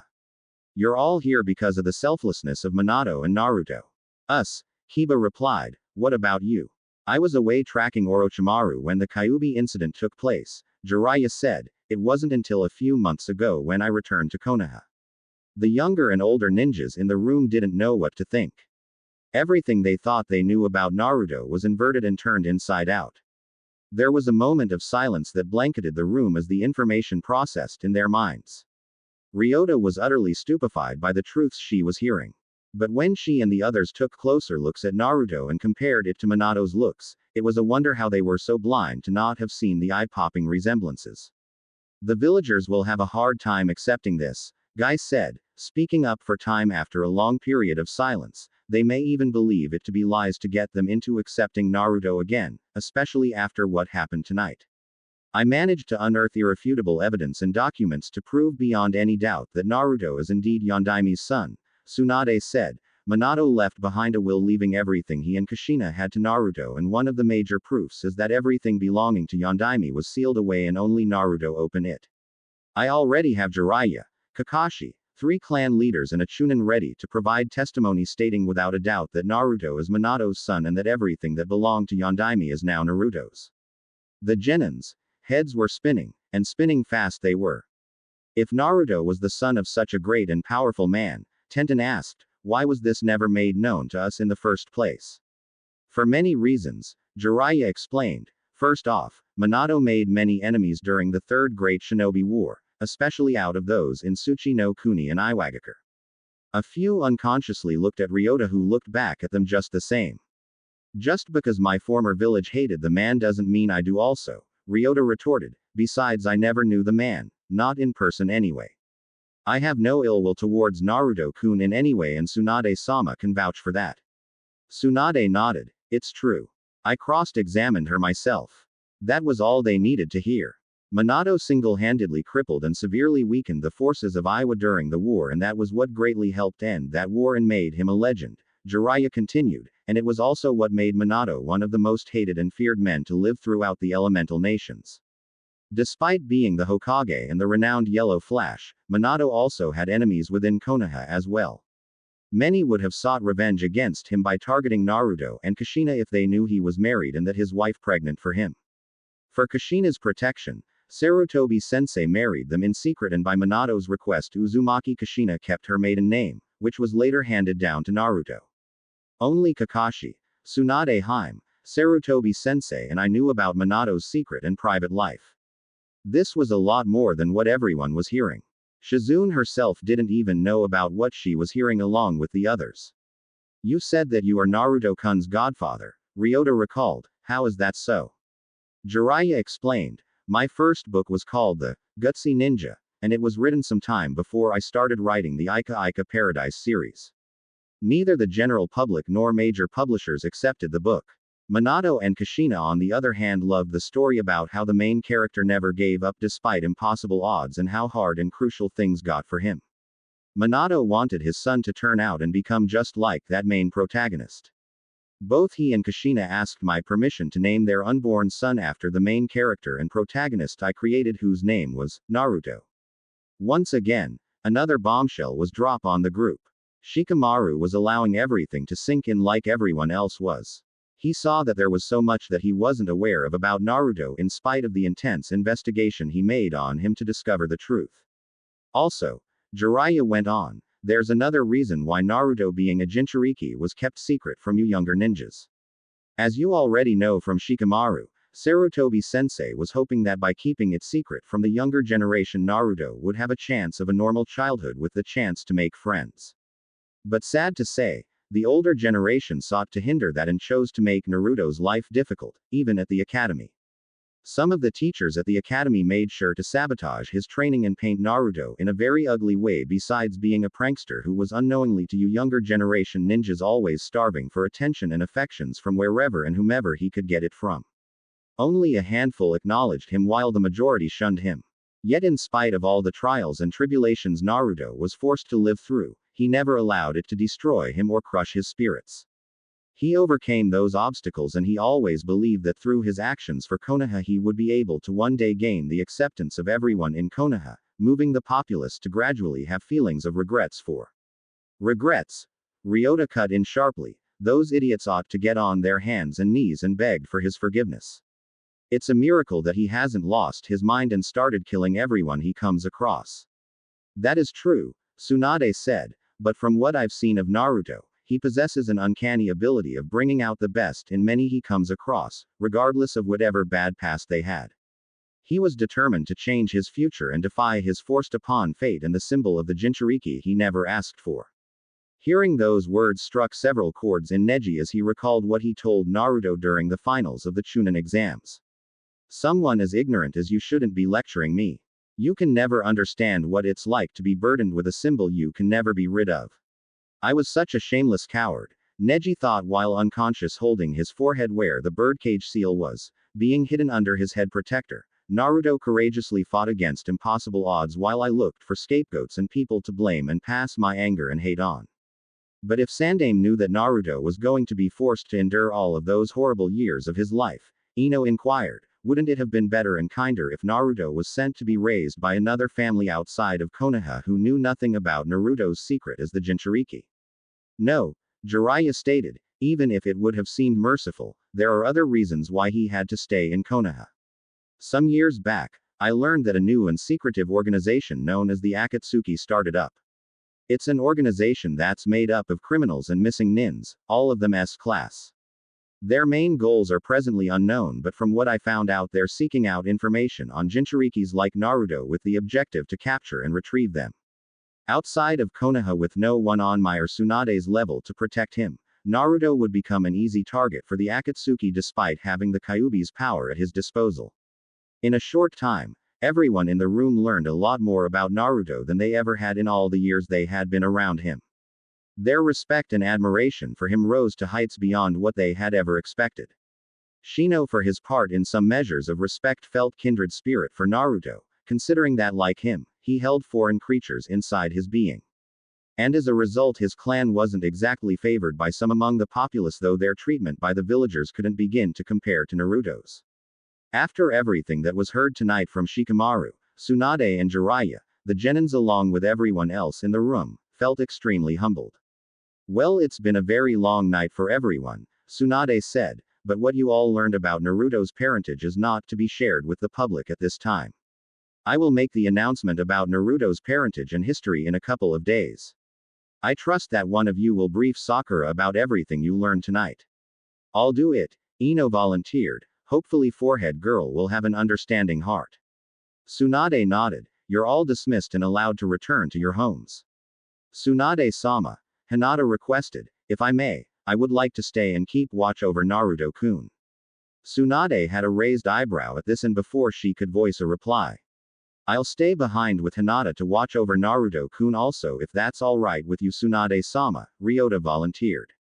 I truly appreciate your eager spirits to help Naruto, Tsunade said, but I'm afraid that I must dismiss the offer.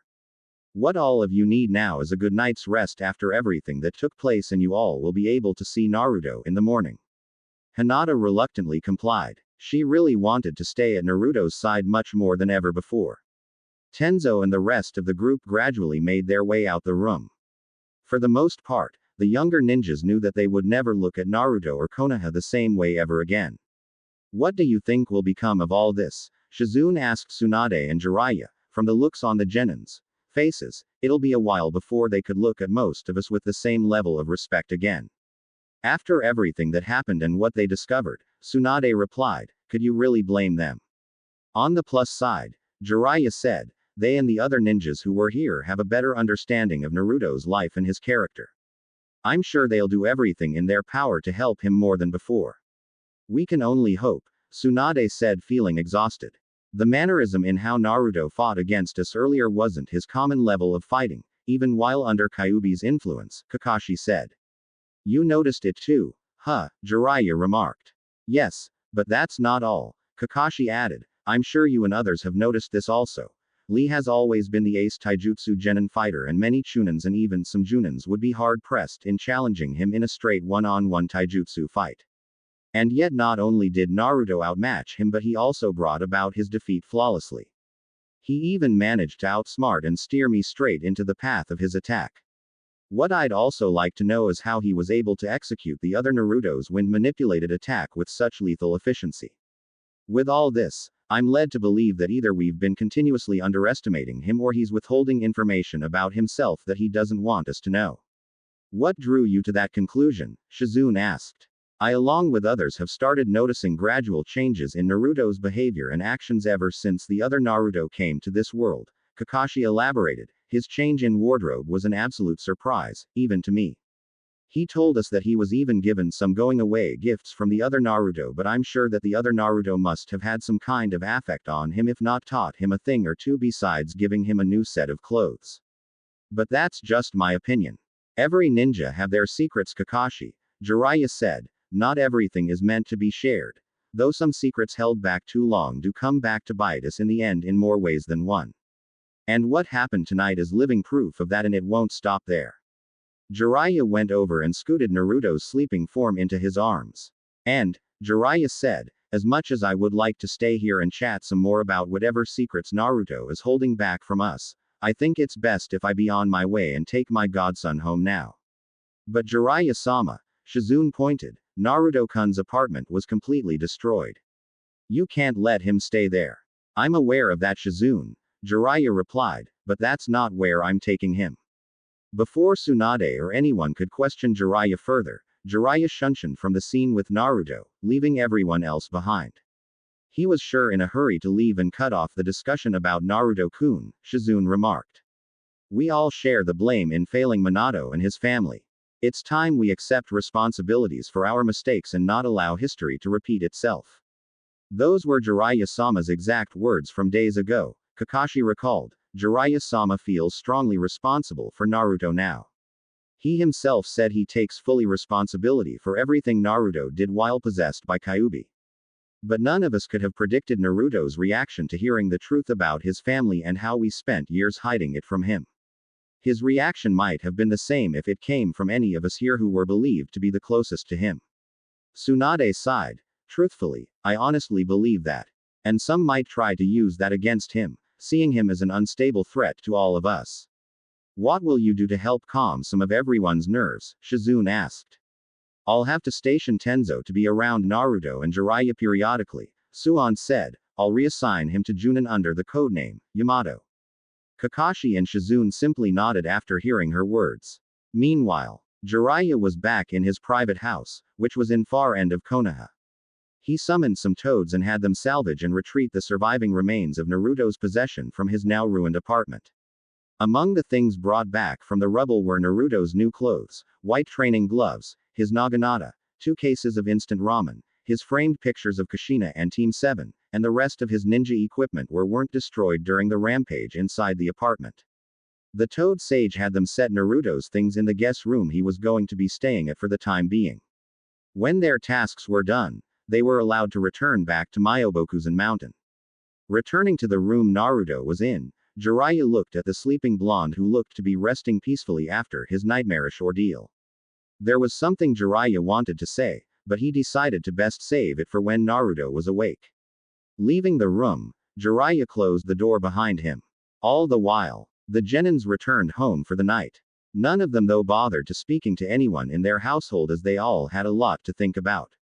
They wondered just how much did their folks know about Naruto and how they viewed and treated him. Hearing from Tsunade how members of the council contributed to Naruto many years of misery led Hinata, Choji, Shino, Kiba and Ino wonder if their parents played a role in this. That was something they were going to look into.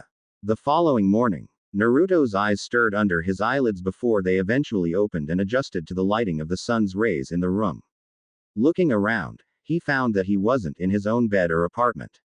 Sitting up, he saw that he was in a comfortable sleeping futon and that his things were with him in the room along with his boxes of ramen. Where am I? Naruto asked himself out loud. Moments later, the door to the room opened and Jiraiya stepped in. Slept well, Gaki? The Toad Sage asked. Naruto turned and looked at Jiraiya. Where are we? Naruto asked. My private house, Jiraiya said. You have a house? Naruto asked skeptically. Jiraiya snorted. Just because I travel a lot doesn't mean I don't have a private house of my own in Konoha. Why are we here? Your apartment was totally destroyed in a blaze during your rampage, Jiraiya reminded. I had my toads bring back all they could salvage from the wreckage you caused while attacking me in your Kyuubi state. In one fast download, Naruto remembered everything that happened up to the point when he lost consciousness in Hinata's arms and embrace. Seeing the look in the blonde's face as he lowered his head, Jiraiya assured, it wasn't your fault. Naruto looked at Jiraiya as the older man continued, Naruto, I won't make any excuses for myself. I failed you as your godfather in more ways than one and I know I can never undo my past mistakes. Truthfully, I don't deserve to be called your godfather. But I promise you, I will do everything it takes to mold you into the man your mother and father always wanted you to be, to my last breath if I must. I'm going to be there for you as the godfather I should have been a long time ago. If you choose to hate me, I will understand and accept it with no ill will towards you. Still, I will do everything I can to earn your absolute forgiveness, even if I must spend years doing so. Jiraiya got on his hands and knees with his forehead on the ground and wholeheartedly apologized, for my sins against you, Namikaze Uzumaki Naruto, I'm sorry. Naruto sat there in total shock at Jiraiya's gesture and speech. There was no falsity in it whatsoever as the Sannin made his conviction and apology genuinely sincere. A great deal of mixed emotions rushed through Naruto's soul at that moment as Jiraiya, while keeping himself in the same prostrated position in front of Naruto, awaited his godson's next reaction toward him. Moments later, the Sannin heard movements coming from Naruto. He looked up to see Naruto rushing and grabbing him in a tight and tearful embrace. I was hurt and angry at you, Naruto cried, but I can't hate you. I've faced more than enough hatred in my life and I don't want to start hating anyone who really wants to be there for me, even if that person is my Ero-Deifu pervy godfather. Jiraiya inwardly snorted at the new nickname Naruto gave him. First Ero Sennin, Jiraiya thought, then the other Naruto called me Ero Jizan, now this Naruto calls me Ero-Deifu. Regardless of that, Jiraiya was happy that Naruto at least didn't hate him as he feared he would have. The older man hugged Naruto in return. The blonde knew that things for him were going to start becoming harder because of his three-tailed outburst. He felt that if he wanted forgiveness from the villagers for what he did last night, he had to be forgiving of those sincerely asking for it from him also with no hypocrisy. Ero-Deifu, Naruto said, I forgive you. Meanwhile in Iwa, the newly inaugurated Tsuchikage was inside his new office. He was a short-aged man but he made up for that handicap with his long years of shinobi experience and expertise despite his chronic hip problems. His granddaughter Kurozuchi had tried to persuade him from accepting the new role as the Tsuchikage because of his age and hip condition. But he was a stubborn old man and he believed that he had to fill in the power vacuum that the previous Tsuchikage left behind after his death. Tsuchiko was making her way to the Tsuchikage office to meet with the new Tsuchikage. She was called in for an assignment he had for her. Entering the office, Tsuchiko found the aged man sitting behind the desk that once belonged to her uncle with his granddaughter standing in front of the desk. Tsuchikage-sama, Tsuchiko greeted as she entered and bowed. You wanted to see me, sir? Yes, Tsuchiko, the Tsuchikage said as he gestured to the 16-year-old Kunoichi to close the door behind her. Please come in. She did as instructed and turned to her new leader again as she walked further into the room. I have a task for you, Tsuchikage said, this being a BA rank mission. What's the mission? Tsukiko asked. Looking at his granddaughter, the Tsuchikage nodded to her. Understanding the unspoken order, Kuretsuchi picked up and handed Tsuchiko the mission scroll. Taking the scroll and opening it, Tsuchiko read into the mission detail carefully. Looking at the aged man again with a questionable expression after reading the scroll entirely, Tsuchiko said, "But Tsuchikage-sama, my late uncle in writing officially aloud. I'm aware of what your uncle authorized in writing before his untimely death," the Tsuchikage said, "but I'm rather wary about this and I believe that your mission will provide the answers I seek. I trust that you will see this mission through, Tsuchiko. Unless there's some kind of misunderstanding that we should know of." Tsuchiko hated that the new Tsuchikage was overriding her late uncle's official decree for his believed suspicious reasons. But seeing that she had practically no choice, she complied with a bit of reluctance. "No, Tsuchikage-sama. I understand my new assignment completely. I will track down and have Ryota brought back to Iwa." Tsuchiko was making her way out of the main entrance of Iwagakure. It didn't take long for her to pack all of her necessities since she was assigned the solo mission in retrieving and bringing Ryota back to Iwa. The young teen medic ninja still wasn't all that thrilled about the mission, but she had her orders which came directly from the new Tsuchikage himself and she was in no position to disobey as much as she wanted to. Somehow, Tsuchiko thought, this mission will bring for me more grief than it's worth. Tsuchiko had no knowledge of Ryota's possible whereabouts and neither did anyone else in Iwa for that matter. That in turn served to make the mission in searching and retrieving Ryota all the more frustrating to the young kunoichi. With all that in mind, the medic ninja saw her work cut out for her in that she would have to find whatever leads to Ryota's possible whereabouts. Back in Konoha, Naruto returned to the guest room he was staying at in Jiraiya's house after showering and cleaning himself up. Jiraiya had Naruto's training clothes cleaned and returned to him. After dressing himself back in his new training clothes, Naruto left the room and made his way to the kitchen hoping to find something to eat before leaving to continue his training session. He knew he had a long way to go before he physically reached Naruto's level, but he was determined to do so. It angered the blonde that a month's worth of groceries he bought for his training diet was lost to the flames after he lost control of himself and went 2 tails before going 3 tails. Looking for breakfast, Jiraiya asked the younger male as he entered the kitchen. Naruto turned to the Sannin. "I lost a month's worth of groceries last night after my place burned down," Naruto said dejectedly. "Not only am I homeless and broke too." "You won't be homeless or broke for long, Gaki," Jiraiya replied. "You're Minato's son and heir. Everything he and Kushina had will be rightfully yours." After what happened last night, Naruto remarked, "I doubt many will welcome me with open arms as the lost son of their beloved Yondaime Hokage. I know many will be quick to deny. Tsunade Haim and I will deal with that personally," Jiraiya interjected. "We have irrefutable proof of your birth parents and birthright. You need not worry about that." Naruto then thought about the other genins who were hurt and hospitalized during his outburst. He made a mental note to visit Kakashi and Sakura later. He only hoped that Sakura didn't hate him for what happened and that he had Kyuubi sealed inside him. "They don't hate you, Naruto," Jiraiya said as if he was reading Naruto's mind. Naruto turned sharply to Jiraiya who looked at him with an understanding expression. "Simply put," Jiraiya added, "we and many of the older generation ninjas and citizens lost a great deal of respect from them, and it'll be a long time before we can earn it all back from them. They were outraged after learning the truth, especially that shy Hyuga heiress. I never knew that Hinata had it in her to be that outspoken when it came to you." "Hinata?"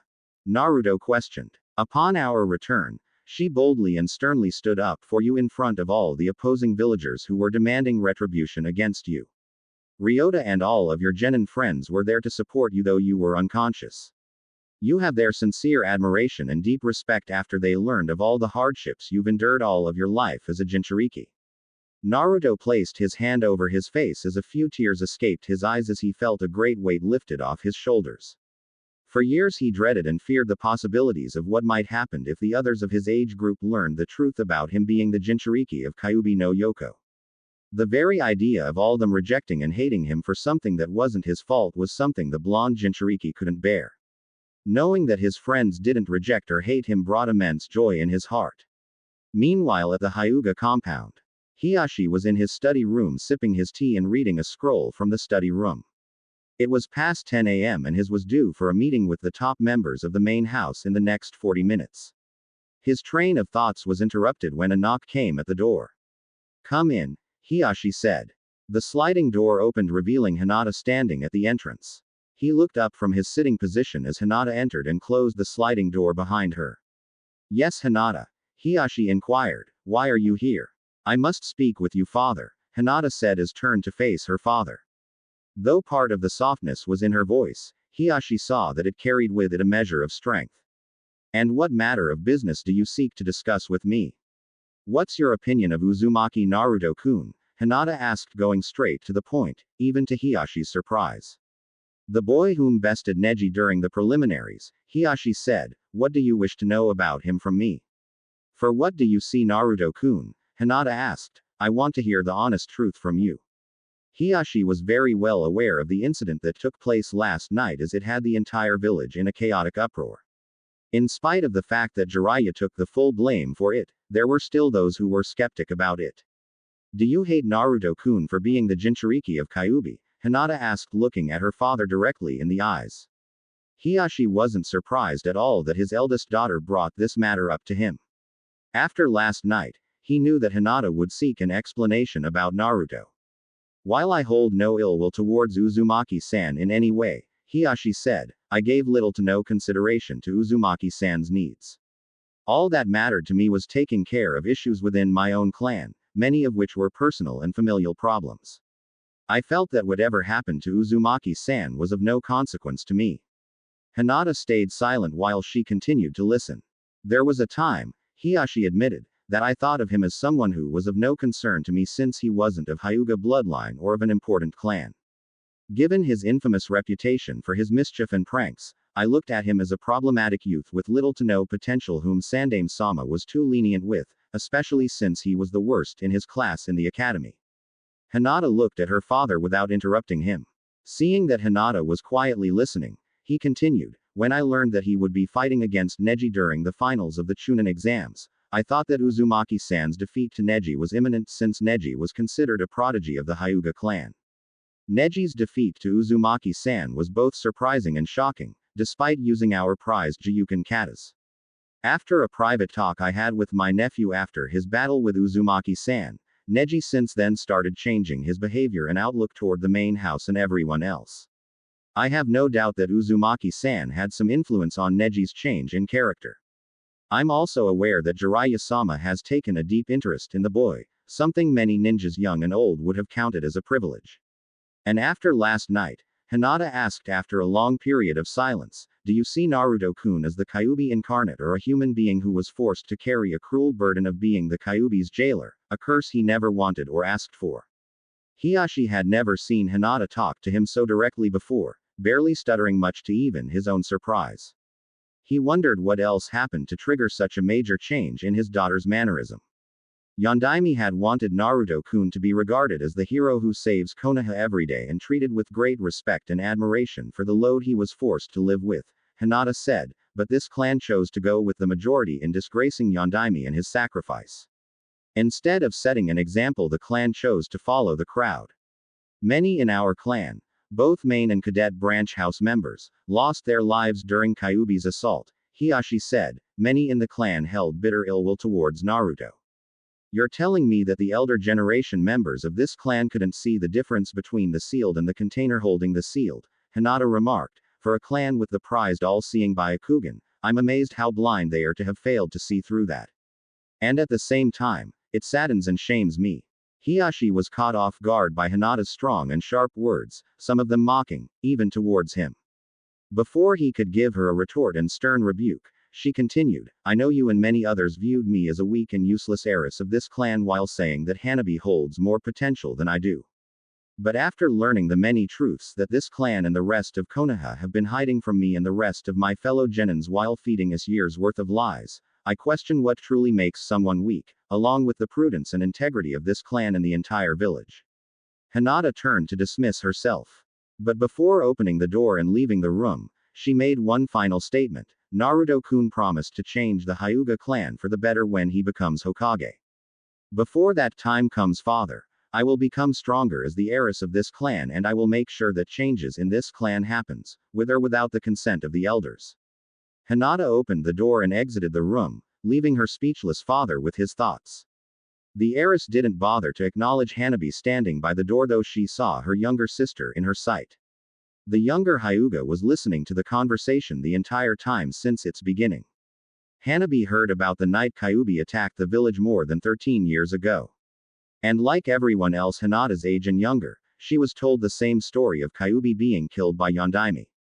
But after overhearing the conversation between her father and older sister, the young Hyuga now found herself confused and troubled about the things she was taught to believe were truths. To find out that she, along with those of her age group, were lied to by not only their teachers but their parents too, led Hanabi wonder if there were more things her father and teachers lied to her about. She thought about questioning her father about that, but with conflicting opinions going through her head, she didn't believe she could trust her father's explanation, that was if he was even willing to give her any, considering Hinata's actions toward him earlier.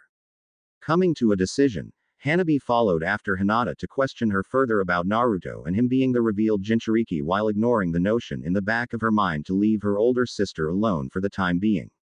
Hiyashi for himself was stunned by Hinata's open boldness and choice of words to him.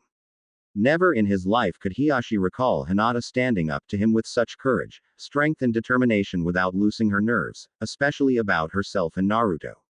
And speaking of Naruto, Hiyashi remembered the council meeting he was going to be present for in a few days, if not sooner, considering the recent events that transpired. He was sure that it was going to be a meeting that he was sure not to forget for a long while. At the Ino&Sakura clan compound, Kiba was out in the fields cooling off, with Akamaru lying next to him. Earlier, Kiba got into a heated argument with his mother Sume and the Ino&Sakura clan council members. The topic of the argument regarded Naruto and how the clan held eyes of indifference and apathy toward him. Sume and the other older members explained how during Kyuubi's attack many dogs and Ino&Sakura members lost their lives, and among them was the Ino&Sakura alpha male and patriarch, Kiba's father. Kiba argued that though what happened to their brethren and dogs was most unfortunate, however, it didn't excuse their mistreatment of Naruto, who was an innocent victim of the burden that was forced on him by the Yondaime without his consent. The argument escalated before Kiba, fed up with their one-sidedness, left the meeting room after remarking to them about how Shikamaru was right in saying how the village was full of cowards and hypocritical ingrates. All the while, Hana was out looking for her younger brother. She was in the meeting room when the argument took place and frankly didn't know what input she could have made that could have helped diffuse the argument. In the end, she stayed quiet and contributed to neither side of the argument. She soon found Kiba under one of the trees with Akamaru resting beside him. Hana approached him slowly. "What do you want?" Kiba asked without facing his older sister after picking up her scent. Hana saw that Kiba was still angry, and she sensed that some of his anger was directed at her also. "I just wanted to see if you were all right," Hana said as she stood a small distance from her brother. "I'm just fine," Kiba remarked. Sighing, Hana said, "I know you're still upset at Mom and the rest of the older members of our clan. Upset doesn't cut it. I'm downright pissed and ashamed of them and myself. If I had known what Naruto's life was really like and the hell he lived through each and every day of his life, I'd have treated him a lot differently than how I used to." Hana was able to detect the deep feelings of guilt in Kiba's tone. "I know you're mad at me too, Kiba. For a time," Hana confessed, "I did blame Naruto for the death of our father and brethren. It wasn't until I grew older when I came to see that Naruto was not the Kyuubi. But you still made no attempts to get to know him, nor did you encourage me to get to know Naruto and see past the way the villagers treated and looked at him," Kiba replied. Hana flinched slightly at that verbal jab, but she replied, "Many in our clan, as you already knew, expressed contempt toward Naruto, and getting to know and understand Naruto wasn't something that was encouraged, as many wanted me to stay away from him. But unlike me, you knew the truth," Kiba said, "and the law that Sandaime put in place for Naruto. You obeyed with your words but disobeyed with your heart like all the others. And like those of my age group, I foolishly followed the crowd of kids who used to poke fun at Naruto, all because of how he was treated by the teachers at the academy and all of the other grown-ups." It was clear to Hana that Kiba was feeling hurt for his friend, and nothing she said would change how Kiba was presently feeling. "I'll leave you alone now," Hana said as she turned around. Before walking away, she added, "For what it's worth, Kiba, I'm truly sorry." Kiba gave her no reply, nor did he bother to turn to look at her. Seeing that, Hana made her way back to the house. It would be a while before Kiba could look at his Inuzuka brethren with the same level of respect, if ever again. At the Aburame clan compound. Early that morning, after Shino woke and cleaned himself up.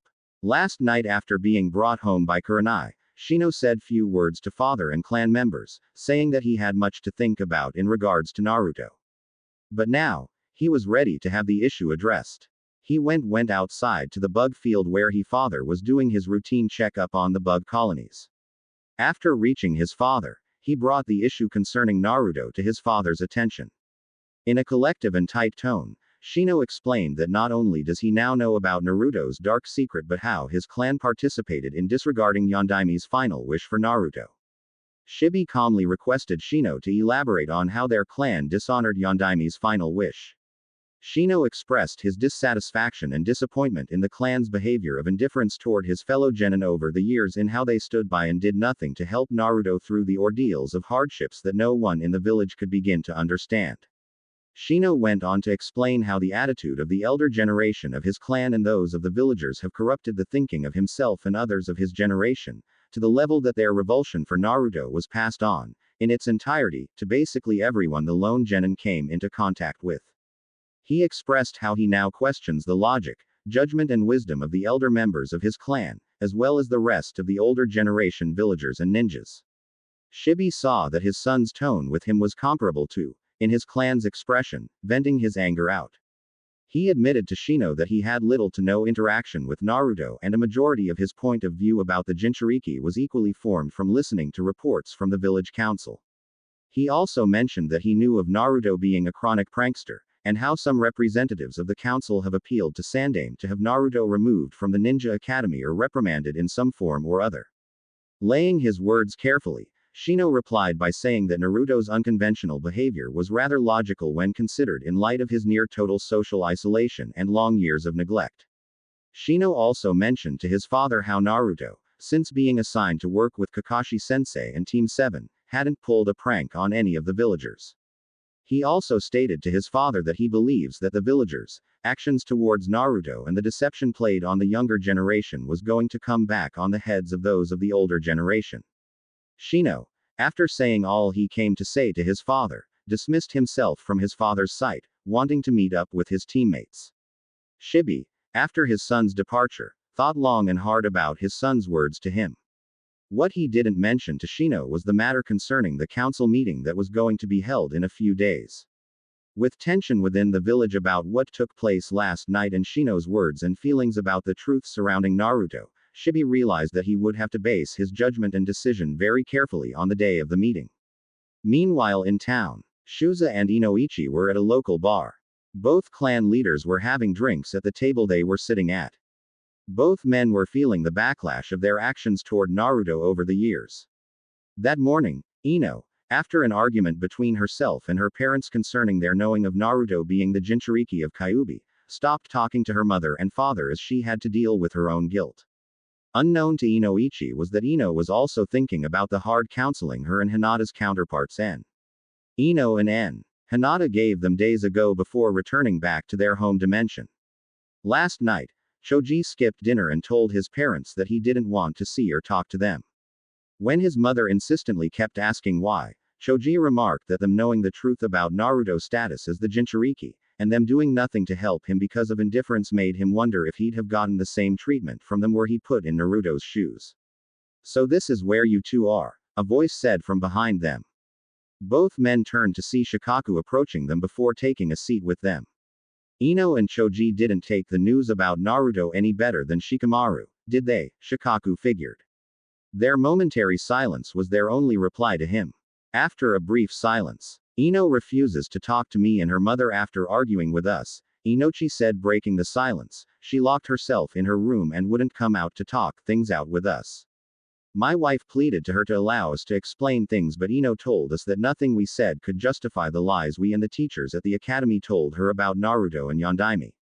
She later left the house this morning without giving us so much of a look. Choji was just as angry. Shuza said, I don't know if our children will ever trust us again. I'm sure this is only the beginning, Shikaku remarked. I'm certain that children and other teens right now are questioning their folks about what happened last night, and if their folks resort to lying to them again, they will face dire repercussions once the truth about Naruto is revealed. From just hearing that, Inoichi said, the next generation ninjas of this village will have a hard time trusting us again. It's ironic how our shinobi way of deception came back to bite us in the end. This won't make things any easier when we present ourselves to support Naruto's confirmed heritage, Shuza said. There's bound to be much protest. Troublesome, Shikaku remarked. At the Sarutobi compound, Asuma and Ebisu were walking out of the Sarutobi compound. Asuma was in need of a walk and some time to clear his head. Taking out a cigarette, Asuma placed it into his mouth and lit it. What happened that made Konohamaru-kun so mad? Ebisu inquired. After taking a puff of his cigarette, Asuma answered, I just got through explaining the truth to my nephew about Naruto's dark secret about him being a Jinchuriki, though I didn't reveal who Naruto's parents were. Upon hearing the whole truth, Konohamaru went into a rage. He yelled and said that I was among the hypocrites who stood on the sidelines and did nothing to help Naruto. Ebisu said nothing as he listened. I tried to explain to my nephew that I was going through some difficult times of my own in my personal life and that I also had issues with my father at the same time, Asuma continued, but Konohamaru was stubborn and he refused to listen or hear of it. Konohamaru asked how many more lies we and his senseis at the academy spoon-fed him like how they did with his two friends Moegi and Udon. To add to my dilemma, Konohamaru even criticized my late father for failing to protect Naruto like he believed he should have. That was rather harsh, Ebisu replied, knowing how much Konohamaru loved and admired his grandfather while he was still alive. I again tried to explain that my father being the Hokage while he was alive didn't mean he had absolute power and he couldn't very well force the people to love and accept Naruto for being forced to live with a curse and lonely burden that he never asked for. Ebisu gave no comment as he thought about that statement. I explained that my father did everything he could to help Naruto and that even then he was limited to what he was able to do for him. But as with Hinata, Konohamaru looked at me and told me that all he heard were excuses. And that's the part when you entered and saw the argument Konohamaru and I were in. Ebisu remembered that moment when he came seeking to speak with Konohamaru. When the boy saw him, he got angrier and said he didn't wish to see him. He wanted both his uncle and Ebisu to go away and leave him alone. I didn't hear anything from Guy about his team and I haven't spoken with mine yet either. Kurenai on the other hand told me that she didn't exactly have it easy with Hinata to say the least, Asuma said, though Hinata didn't go yelling or shouting at her. Kurenai told me that the young girl wanted to be left alone and that Hinata didn't want to talk to her at that time. I know Kurenai was hurt from that considering that she always considered and viewed Hinata as her own daughter. I hope we manage to mend things with our students soon. Somehow I doubt that will be an easy road for us to walk down, Ebisu remarked. In another part of Konoha, Naruto was heading to Konoha Hospital with Jiraiya accompanying him. Naruto saw the all too familiar looks the villagers were giving him and this time those looks were coming from some of the children as well. Just as before when he was younger, he saw parents pulling their children away telling them to keep away from him, while telling them that Naruto was a monster in human form. Jiraiya turned to Naruto and saw the look on his face. Naruto kept a controlled demeanor despite how everyone was looking at him. During the walk, the blonde made no remarks about how the villagers were looking at him. All that was on his mind was seeing Sakura and Kakashi at the hospital. Before long, they arrived at their destination. Naruto and Jiraiya went to see Kakashi first. Entering the room he was recuperating in, the duo found the bandaged Kakashi wide awake and keeping himself occupied by reading one of his Ika Ika Paradise books. Kakashi's looked up to see the pair coming to see him. Jiraiya-sama, Kakashi greeted, Naruto. Kakashi-sensei. Naruto started, about what happened loss. It's all right, Kakashi assured, it wasn't your fault. I have no permanent injuries. That's good news to hear, Naruto said, but I still feel bad about it. It's understandable, Kakashi replied, however what happened was beyond your control and none of us blame you for it. Kakashi thought about asking Naruto about how he was able to execute Naruto's Shippu Uzumaki no Jutsu with such lethal efficiency considering that Naruto never had wind manipulation training at all. But the Junin decided against it and saw that now wasn't the time to question Naruto about his mysterious sudden use and expertise of wind manipulation. How's Sakura-chan? Naruto asked. Kakashi broke out of his thoughts and returned his attention back to the blonde. Say what? Kakashi asked. I was asking how Sakura-chan is doing, Naruto repeated.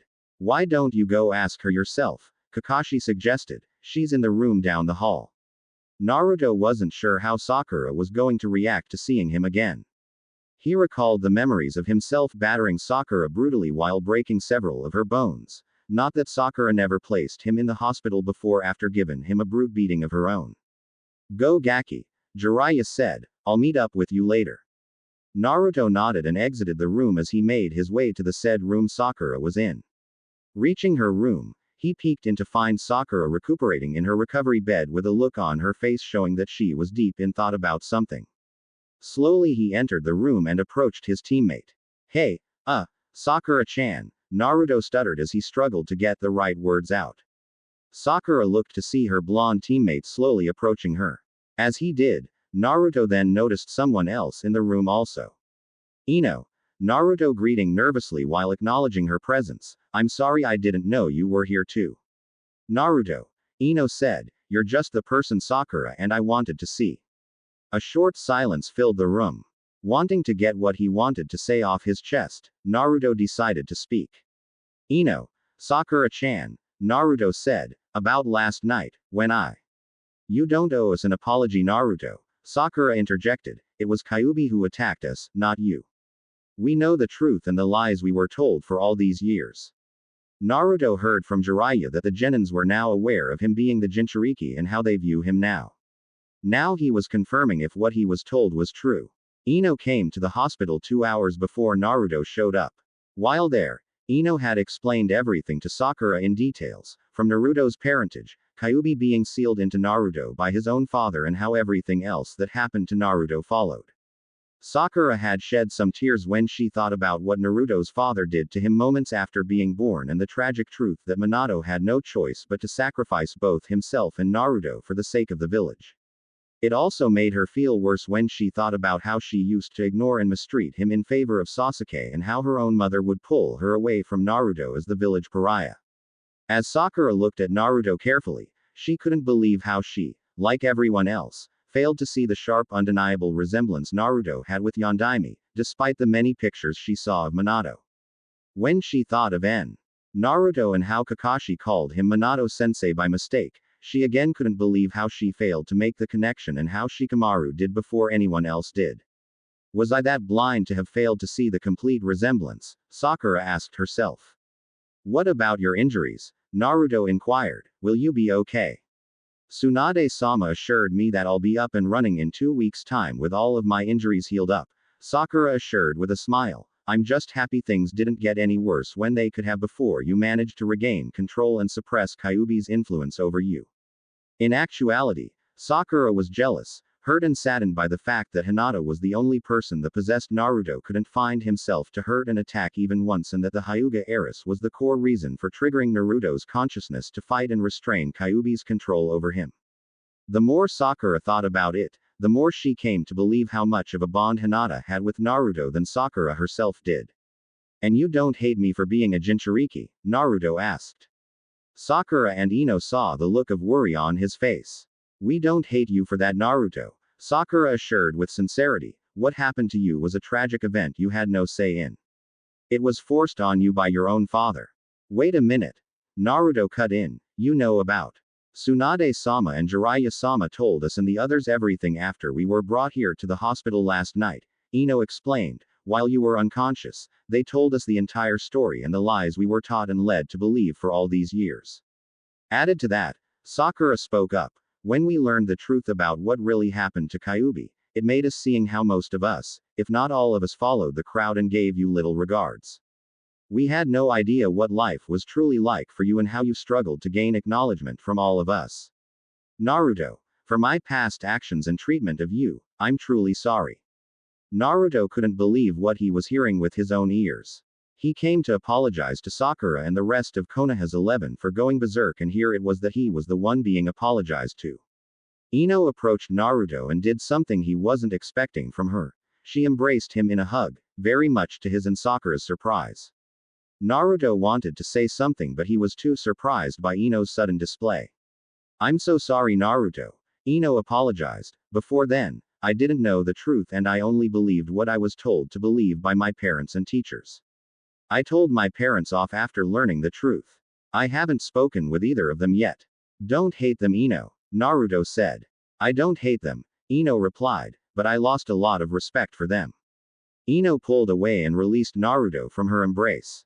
I forgave you, Sakura-chan and the others a long time ago, Naruto said. I'm so happy that me being a Jinchuriki didn't make both you and Sakura-chan hate me. We get annoyed with you from time to time, Naruto, for the dumb things you do, Sakura said, but that doesn't merit us hating you and neither does you being a Jinchuriki. In fact, it made us respect and admire you a lot more than before. What's there to admire? Naruto asked. I'm the dead last and least respected and loved genin of the entire village. But you kept going despite the years of hardships you endured through, Sakura said. I don't think I would have had the same strength as you to have endured so long and not snap from insanity at some point. You're very strong to have dealt with all the loneliness and mistreatment the village put you through. Especially how you were denied your heritage and birthright, Ino added. I don't think I could have handled being denied that with the years of mistreatment and neglect. Naruto felt a smile form on his face. He couldn't recall being praised that much from Sakura and Ino at the same time. If anything, they would hit and beat him up for careless mistake and find fault in him. Naruto, Ino said, I know I haven't been kind to you or treated you nicely back in our academy days. But I'd like very much for us to start over and become real friends. I'd love that very much, Ino, Naruto said with a huge smile on his face as he extended his hand out to her. Ino nodded as she took his hand and shook it with hers. Let's be friends, Naruto said with a sincere smile and not one of his fake ones. Looking back at Sakura, Naruto went over to her. Naruto was about to say something when, Hey Naruto, a voice from the door spoke. The trio turned to see Shikamaru and Choji standing by the door. Shikamaru, Choji, Naruto greeted, I'm happy that you guys are alright. Nothing a little rest and healing jutsu can't fix, Shikamaru said as he and Choji entered the room. How are you feeling, Naruto? Much better than before, Naruto replied. Ino, Sakura-chan and I were just getting to understanding each other better. I'm glad to hear that, Shikamaru said. No matter what happens, Naruto, we're your friends and you have our absolute support. You can count on that, Choji agreed. We have your back all the way. And I'm more than sure that Hinata and her teammates are also in full agreement with that. I believe we can speak for ourselves in confirming that, Choji, Shino said as he, Kiba and Hinata entered the room. Looks like everyone is gathering together here, Sakura pointed out. We wanted to speak with Naruto and I deduced that after what happened to you and Kakashi-sensei that you both would be the first two he'd want to see and check up on during this hour, Shino explained, but course your well-being matters to my team and I also. Sakura gave no reply though giving a cynical remark was tempting. Naruto, Kiba spoke up, how are you feeling buddy? I'm feeling great. Naruto smiled happy. Sakura-chan and Kakashi-sensei are said to make a complete recovery in 2 weeks and will back on their feet in no time. I'm so happy that you're okay, Naruto-kun, Hinata smiled. I mean we were very worried about you. None of us here are happy with our folks or Junin-senseis, Kiba stated. After years of being lied to and not knowing the truth behind your life makes us question whether or not we can trust the older generation ninjas again. Every shinobi village has their share of ugly lies and dark secrets, Shino said, and recent events demonstrated that such things exist even within our own families. Isn't that the ugly truth? Ino remarked. Ino was about to add something else when Lee, Tenten and Neji walked into the room. Sakura-san, Lee greeted as went over to her, my angel. I failed to protect you. I promise to train harder so that I can prove myself youthfulness to you. Tenten sighed in annoyance while Sakura looked like she was pleading with the group to rescue her. We didn't expect that all of you were going to be here as well, Neji explained. Lee insisted on coming to visit Sakura. I assume it's for the same reason. To some extent, Shikamaru shrugged. Neji, Tenten, Lee, Naruto interjected. I'm happy you guys are here. Team 9 turned their attention to Naruto. Naruto, Neji started. After learning the truth about your life and experiences, along with everything your father sacrificed, I found myself indescribably humbled and shamed for past my actions. You fought against impossible odds that none here could even begin to relate to. Your burning youth and flames are unlike any I've ever seen. Lee praised. You're a genius and prodigy of true hard work and unbreakable perseverance on levels I have yet to achieve. I must admit that I never knew much about you at all, Naruto, Tenten said, but after last night, I would like us to become friends and better understand each other. I believe that goes without say for all of us here, Naruto-kun, Hinata said in a softened tone as she faced Naruto. We all want to understand you better. Though the event that took place the previous evening was unfortunate, I'm happy that it in fact took place. Why would you say that, Hinata? Naruto asked quizzically. In fact, the others in the room were just as curious as to why Hinata would make such a declaration as they awaited her explanation. Look at the positive outcomes that resulted from it, Naruto-kun, Hinata smiled. Our learning the truth has not only opened our eyes but it moved us to want to draw closer to you. We learned of the load you live with every day, and now you don't have to spend the rest of your life carrying the load alone without having us there to help you through it. We learned that you've been protecting us since the day of your birth, and even now as I speak you're still protecting us. You're a hero every day at every moment. Your sacrifice and heroism are what this village as a whole has sadly failed to appreciate for all these years.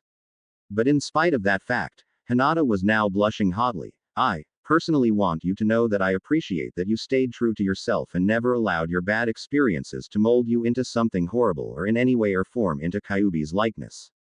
You are and have always been my greatest inspiration, since our early days in the academy. You're someone whose strength, courage, loyalty, humor and will I always admired and seek to imitate.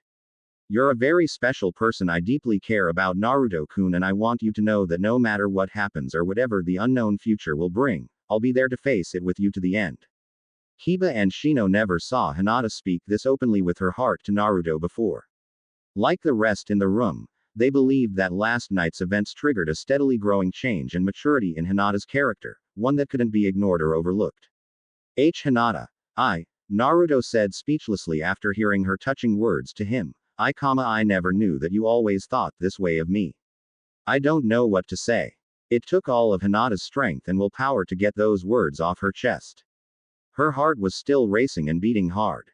It's all right, Naruto-kun, Hinata assured with the blush still on her face. I just wanted you to know. You're going to face many difficult challenges down the line, Naruto, Shikamaru said, but we all want you to know and always remember that you have our absolute support and backing. That's right. Kiba grinned as Akamaru barked in agreement. We made mistakes in the past about you before, but we won't repeat them now or ever again. We'll be there for you. Indeed, Shino added, you have the support and acknowledgement of all of us here, Naruto. We will not abandon you, even if we ourselves face any possible trials for standing with you. Naruto was deeply moved and touched by everyone's words and loyalty. He couldn't stop the tears that were now coming down his face as he smiled and slightly lowered his head. Thank you, Naruto said happily while wiping his eyes, all of you. Your words mean a whole lot to me. You guys are all precious to me and I'll continue protecting all of you to my dying breath. There won't be any talk of dying today, Naruto, a mature voice said from behind. Everyone in the room turned to see Jiraiya standing by the door with a Junin standing beside him. Ero Defu, Naruto said. Jiraiya couldn't help but frown at the new nickname. Is everything alright? Yes, Jiraiya said, but we have much to discuss and my friend here is part of the reason. Who are you? Naruto asked looking at the man standing beside Jiraiya. I'm Yamato, and as Jiraiya-sama said we have much to discuss, Yamato said. Can't it wait till later? Naruto asked. I'm afraid not, Jiraiya said, so we're best to be on our way now. Naruto sighed in disappointment. He wanted to stay longer than the time allowed. But he found that arguing wouldn't be the smart action to take. Sorry I can't stay longer guys, Naruto said. It's alright, Sakura said, just stay away from trouble. Trouble has ways of always finding me, Naruto remarked as he went over to Jiraiya. Naruto-kun, Hinata asked, where are you staying at? I recall that your apartment was destroyed in the wake of the carnage that happened. I'm living with Ero Defu for the time being, Naruto replied as he turned to look at her. His house is on the far end of Konoha. Hinata nodded, knowing she could always ask for directions later. I'll see you all later, Naruto said as he, Jiraiya and Yamato departed from the hospital. It's good to see that Naruto-kun is still in high spirits, Hinata said. It was also amazing to see how you were expressing yourself to Naruto without once fainting. Kiba teased. Shino and I didn't have to catch you this time. Kiba-kun. Hinata scolded as she blushed redder. Come on guys, Shikamaru said. I think it would be best if we likewise leave to take care of whatever other business we have to give attention to. The crew, after saying their goodbyes to Sakura, left the room and exited the hospital. All the while, Ryota, dressed in her new Junin uniform and short-sleeve cloak, was currently walking through Konoha with one of her Ika Paradise books in hand. Every now and then a giggle would escape her mouth with a blush to follow. While walking and enjoying her book, someone caught sight of her. Hey Ryota, a masculine voice called out to her. The teen Junin looked up from her book to see Kiba and the others leaving the hospital. Hey guys, Ryota greeted before making her way over to them. Team 9 caught sight of the orange book Ryota was reading. Before they could question her about it. How are you all doing? Ryota asked. We're doing just fine, Kiba said. We came from seeing Naruto and Sakura. He was admitted into the hospital, Ryota asked. No, but he came by to see his teammate and we all just so happened to ran into him there since we were all looking to see and talk to him, Shikamaru explained. All in all, he's doing as good as ever. I'm happy to hear that, Ryota said. Is he still in the hospital? No, he left with Jiraiya-sama and this Yamato guy a couple of minutes ago, Ino replied. Looks like I'll have to find and talk to him when I can, Ryota shrugged. So are you guys up to anything now? Not really, Kiba said. What about you? Just patrolling, Ryota said. So I'll be on my way now. Ryota-san, Tenten asked while pointing to Ryota's book. Why are you reading that smut? Oh this, Ryota said. It's a good read. It's, Tenten replied. How could you shamelessly read that trash like how Kakashi-sensei does?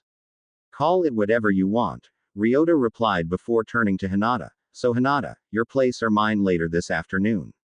Tenten couldn't believe how Ryota dismissed her and turned to Hinata. But what caught Tenten, Lee and especially Neji by surprise was how close Hinata seemed to be with Ryota. I'll stop by when you're off duty, Hinata said. So I'll see you then girlfriend, Ryota said as she walked off with her open book in hand. Hey, Kiba shouted to Ryota, mind if I tag along later this afternoon? Sorry Kiba, Ryota grinned as she continued reading and walking away. It's girls' night out. But I'll be a good boy, Kiba replied as Ino snickered at his attempts to gain Ryota's attention and interest. You're going to be spending your afternoon with shameless pervert, Tenten asked Hinata skeptically. Please don't judge her for her outward appearance, Hinata said. She's a really good person at heart once you get to know her. I see that you've been spending time with Ryota-san, Hinata-sama, Neji said, stating the obvious. I have, Hinata said. She was the one who approached and offered her friendship to me. She desires our friendship to grow stronger and I'd like for that to happen too. Neji simply nodded and accepted that. Hey Hinata, Kiba requested, when you see Ryota again, do you think you can put a really good word in for me? Please. The group's sweat dropped on hearing Kiba's request to Hinata. I'll do what I can, Hinata said, not believing her efforts would meet with any success. Many miles from Hinokuni, Tsuchiko was making tracks leaping from tree to tree. For the whole day she had been searching for leads on Ryota's possible whereabouts and so far, all she ran into were dead ends. It was proving as frustrating as she predicted it was going to be for her. Ryota, where the hell are you? What? Naruto replied after hearing Jiraiya and Yamato explain that Yamato was assigned to them. Currently the three of them were sitting at a dango shop. It's Tsunade-sama's orders, Yamato said. I'll be working alongside you and Jiraiya-sama from time to time. Naruto, Jiraiya said, you summoned 3 of Kyuubi's tails when you went berserk on us and you were a handful to handle. And what makes this Yamato guy so important that Ba-chan had him taken off the Anbu and assigned as my unwanted babysitter? Naruto asked. Yamato is the only person in the village who can suppress Kyuubi's influence and return you back to normal, Jiraiya replied. How so? Naruto asked. He was one of the 60 children Orochimaru taken and experimented on when he tried to resurrect Shadaime's bloodline limit, Jiraiya explained. Yamato was the only one who survived the experimentation. Shadaime had the ability to control and suppress the powers of Bijus, Yamato said. I have his ability infused into me along with his wood manipulating power. Though my abilities aren't anywhere close to Shadime's, it still does the job. While I appreciate Ba-chan's concern, Naruto remarked, I did manage to restrain that stupid fox on my own, didn't I? Only after placing several ninjas and your teammate in the hospital, Jiraiya replied, you barely had any control of yourself as Three Tails, and there's no telling what might happen if you to go beyond that. Naruto took a moment to think things over before giving the two older men another reply. Don't argue with them any further, a voice in Naruto's head advised. Nichin, Naruto thought himself. Having Yamato around will do us some good, and Naruto said, consider him as a fallback should Kyuubi's influence get out of hand for us to handle alone. Besides, we don't want a repeat of what happened last night, am I right? Naruto silently agreed. On a side note, I'm more than certain that Kakashi and Jiraiya along with the others are suspicious about us. After witnessing your executing of our Shippu Uzumaki no Jutsu on them along with how you strategically thrashed them in your three-tailed Kyuubi state, I wouldn't put it past them that they believe or suspect that your other self had a hand in this. Plus, if Tsunade catches you performing healing and medical jutsus on your Nichin's level, that will raise a whole world of questioning that I'm sure you'd like to avoid for now. Therefore, you're going to have to be more cautious in how and when you train, and what kinds of jutsus you decide to use. Great, Naruto replied, I'm an S-class yet I'm not allowed to show it. That gives us the edge and the best advantage over everyone, and Naruto replied, you of all people should understand that, considering that we're infamous for our use of pranks and deceptions. And if Kakashi-sensei or Ero Deifu comes inquiring about my ability to use wind manipulation, Naruto asked mentally. I'll help you deal with them when or if we cross that bridge, and Naruto assured. And if they should subject me to a mental evaluation, Naruto asked. Then the one invading our mind will have me to deal with and it won't be on speaking terms, and Naruto remarked as his concluding words. Naruto, Jiraiya called out to the blonde, hey, Earth to Naruto. Naruto snapped out of it, and turned to Jiraiya. Oh, sorry, Naruto apologized, I spaced out there for a moment. Just like we saw, Yamato remarked. Whatever. Naruto shot back, alright. I won't debate having Yamato tagging along with us from time to time. If it's true that he can help keep that stupid fox in line, then I'm up for it. That's what I like to hear, Jiraiya said. And you having Shadime's necklace around your neck will be a great help too, Yamato said, don't ever remove it from off you. I won it from Ba-chan in a bet she lost to. Naruto grinned, why would I want to part with it? Naruto Nichin, a young masculine voice called out. Naruto and the others turned to see Konohamaru and his two friends Moegi and Udon approaching him. Hey guys, Naruto greeted, what brings you three here? We were looking all over for you, Konohamaru explained, we wanted to see if you were alright. No need to worry, Naruto assured, everything is alright. We heard what happened after Konohamaru-chan explained everything. Moegi spoke up with a tone of concern. Udon and I couldn't believe the things we were told. But Konohamaru-chan said that everything he said about you holding the Kyuubi monster inside your body is true. I told them right after Asuma Jizan told me everything, Konohamaru said. I was so mad at him and Ebisu that I didn't want to see or talk to either of them. When I sat down to listen to Konohamaru's explanation, Udon added while adjusting his glasses, he mentioned how almost everyone sees you as the Kyuubi monster in human form that the late Yondaime reduced you to. When Moegi and I thought about it, we found the idea ridiculous that Yondaime was powerful enough to change the great Kyuubi no Yoko into a human, yet he wasn't strong enough to actually kill it. With all this, we wondered how much more lies we were taught at the academy. Moegi added, we wonder if we can still trust what we're being taught by the grown-ups. It went without say to Yamato and Jiraiya that the older generation villagers lost the faith of the younger generation, and things were only getting started. Nichin, Konohamaru said, we want you to know that we still see you as the great hero you always have been, and nothing will ever change that. We're going to make sure that every one of our classmates learn the truth about you and expose the lies we were taught to believe all these years. We'll help them to see you as the hero Yondaime had always wanted everyone to see you for.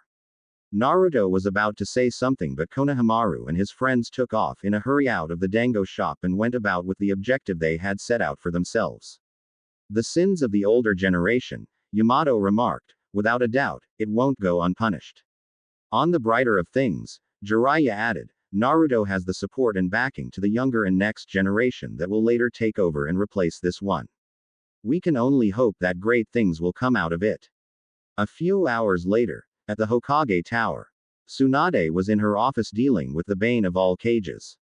She was getting through all of the paperwork that accumulated after last night's incident. As she was getting through with the pile of work, the door to her office opened. As it did, the slug princess was desperately hoping that it wasn't Shizune with another stack of paperwork for her to review. Tsunade, said an elderly feminine voice that Tsunade knew all too well. Kaharu and Homura both walked into the office with Shizune following meekly behind them as she closed the door behind them. What brings you two here? Tsunade asked, knowing she was going to have a headache after this unscheduled meeting. Do you still plan on revealing Uzumaki-san's heritage to the villagers despite last night's outburst from the boy? Kaharu asked, going straight to the point. My mind has already been made up, Tsunade replied. Nothing has changed. Tsunade, Homura replied, perhaps it would be best if you postpone revealing Uzumaki-san's heritage for a much later time.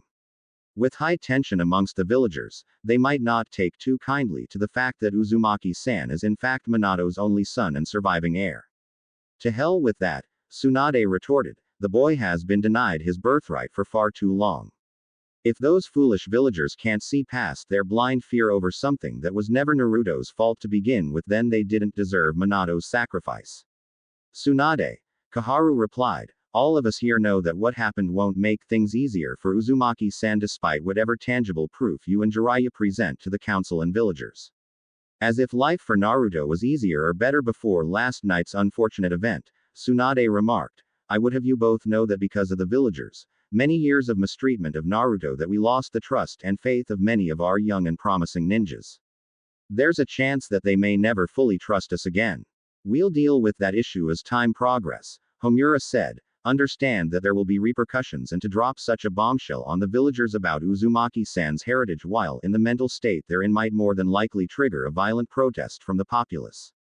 The populace will have the shame and indignation of their children to deal with before they could instigate any form of retaliation, Tsunade remarked, and should they resort to violence against Naruto, be assured that their actions will not go unpunished. If it comes to it, Jiraiya will personally make examples out of anyone who dares threaten his godchild. Homura and Kaharu knew all too well that none of the villagers would dare challenge one of the Sanins. Even though Jiraiya was known for getting beat up and smacked by women for his perverted nature, however, it was only because he allowed it, and when it came to being serious and professional, no female could ever have their way with the Toad Sage, not even Tsunade herself. On top of that, Tsunade continued, I assigned Tenzo to Naruto and Jiraiya. He'll be of help in keeping Kyuubi's influence in check. The two advisors were well aware of Tenzo and his unique abilities. The meeting will be taking place as scheduled, Tsunade went on, but I won't deceive myself into believing that everyone will have open minds about Naruto. I do expect some form of disagreements. But they will have to accept what Jiraiya and I will present, like it or not. Kaharu and Homaru nodded. Well, Tsunade, Kaharu spoke, we can only hope that things don't get too out of hand. With that being said, the two elderly advisors turned and left the office, leaving a nervous Shizune alone with Tsunade. After the door closed, Shizune was expecting a fuming Tsunade to verbally tear her apart. Tsunade-sama, Shizune spoke meekly, I'm sorry, but they were adamant about seeing you. I wasn't able to. Forget it, Tsunade replied with a wave of her hand, I suppose it was inevitable. Shizune sighed in relief that her master wasn't going to leash out at her. The villagers have been busy making the necessary repairs to their stores and shops that were damaged during the chaos, Shizune said. Thankfully, it was nothing too extensive. And they should be back doing their regular business activities in a day or two. Is that all? Tsunade replied. Shizune sighed, I wish it was. Tsunade gave Shizune a look that told her to explain. The senseis at the academy today were having hard times dealing with their students, Shizune explained. After eyewitnessing Naruto being taken over by Kyuubi, the students demanded explanations for why they were lied to about Yondaime killing the monster. Konohamaru and his friends Moegi and Udon were the most enthusiastic in explaining the truth, though Konohamaru was careful not to reveal Naruto's parentage. What resulted? Tsunade asked, knowing she wasn't going to like what she was going to hear. More headaches that the academy headmaster and senseis had to deal with, Shizune explained. None of the students were willing to listen to them as they asked if most of what they were being taught were more lies and if any of their senseis were trying to sabotage them like how they tried with Naruto.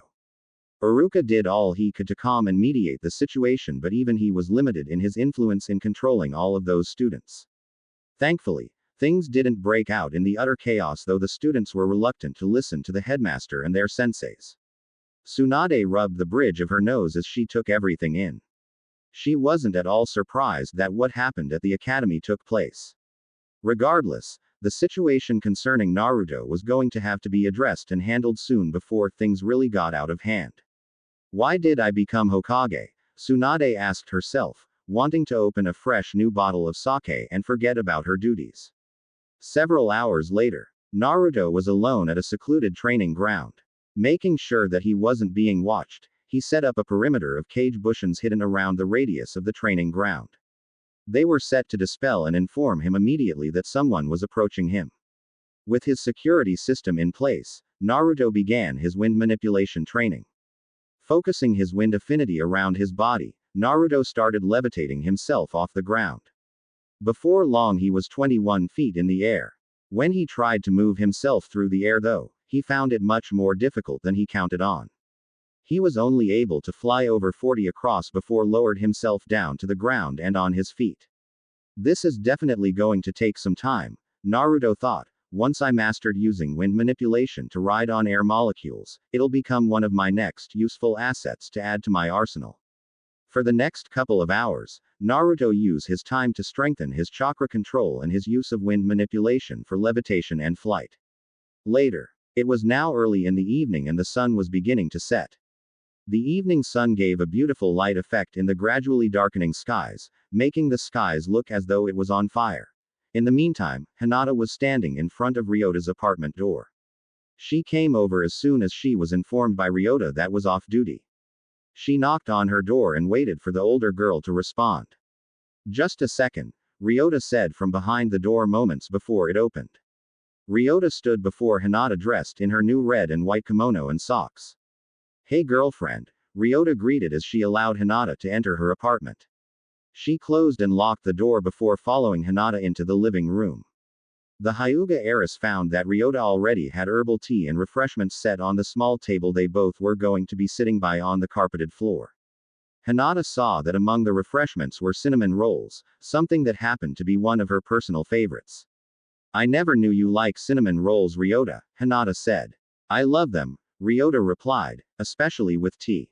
Something we clearly have in common. Hinata smiled as she knelt down and sat by the table with Ryota sitting on the opposite side. Both girls dug in and helped themselves to some herbal tea and cinnamon rolls. Several minutes later, Ryota started speaking.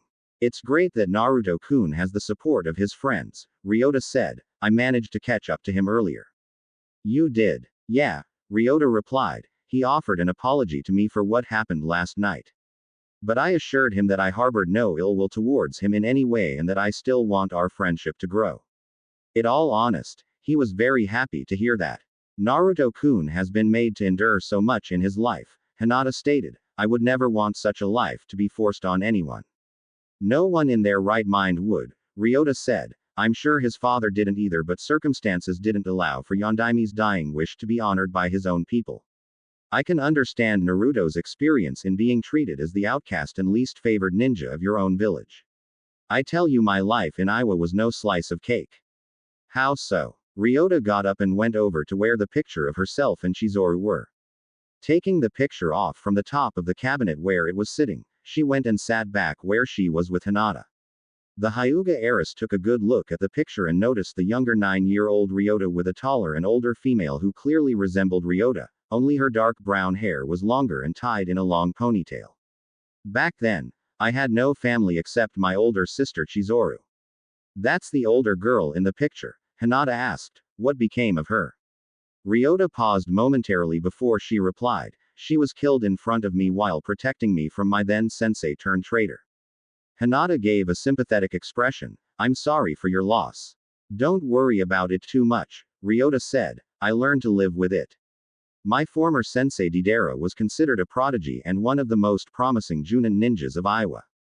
He was a bomb specialist and his arsenal was with the use of explosive clay which he had the ability to animate and resize in whatever way he chose. I was 7 years old when he was assigned as my Junin sensei. I thought it was an honor having him as my personal sensei. He taught and trained me in the arts of nature manipulating of earth and in the use of other jutsus. But everything changed after I turned 9 years old. My older sister Chizuru found out that Deidara was performing criminal acts as a terrorist and gun for hire for enemy villages and clients. By order of the Sandaime Tsuchikage, Chizuru confronted and ordered him to surrender. When he refused, she engaged him in combat and did everything she could to stop him, but nothing worked against him. I begged both Chizuru and Deidara to stop but my pleas went ignored as their battle continued. Deidara trapped and immobilized her with one of his clay clones and used a clay jutsu of some sort that demolished Chizoru's body from the inside. Ryota paused for a moment to control her emotions. She continued, I watched helplessly as she fell apart, and disintegrated, into nothing. After her death, Deidara then left me where I was as if I was yesterday's trash. I wasn't strong enough to either fight or make him pay for killing my sister and ruining my life. Since then most if not all of the people of Iowa looked at me as if I was Deidara's representation and I received much mistreatment from them as the outcast. As I trained and rose in the ranks, things barely changed and after the capture and death of Han, the Jinchuriki of the five-tailed dolphin horse, at the hands of the Akatsuki, my cowardly team used me as a scapegoat and I ended up taking the fall for the failed rescue mission. That's awful, Hinata commented while listening to Ryota's story, they abandoned and betrayed you. That's low and dishonorable. Many things about the life of us ninjas aren't based on honor, Hinata, Ryota remarked, and like I said, my life in Iowa was no slice of cake.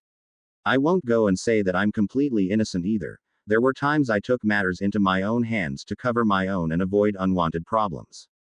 I see, Hinata replied after a slight pause. Later during my final months as an Iowa ninja, Ryota continued, I started hearing reports about the exploits of Konoha's Team 7, particularly reports of Naruto-kun.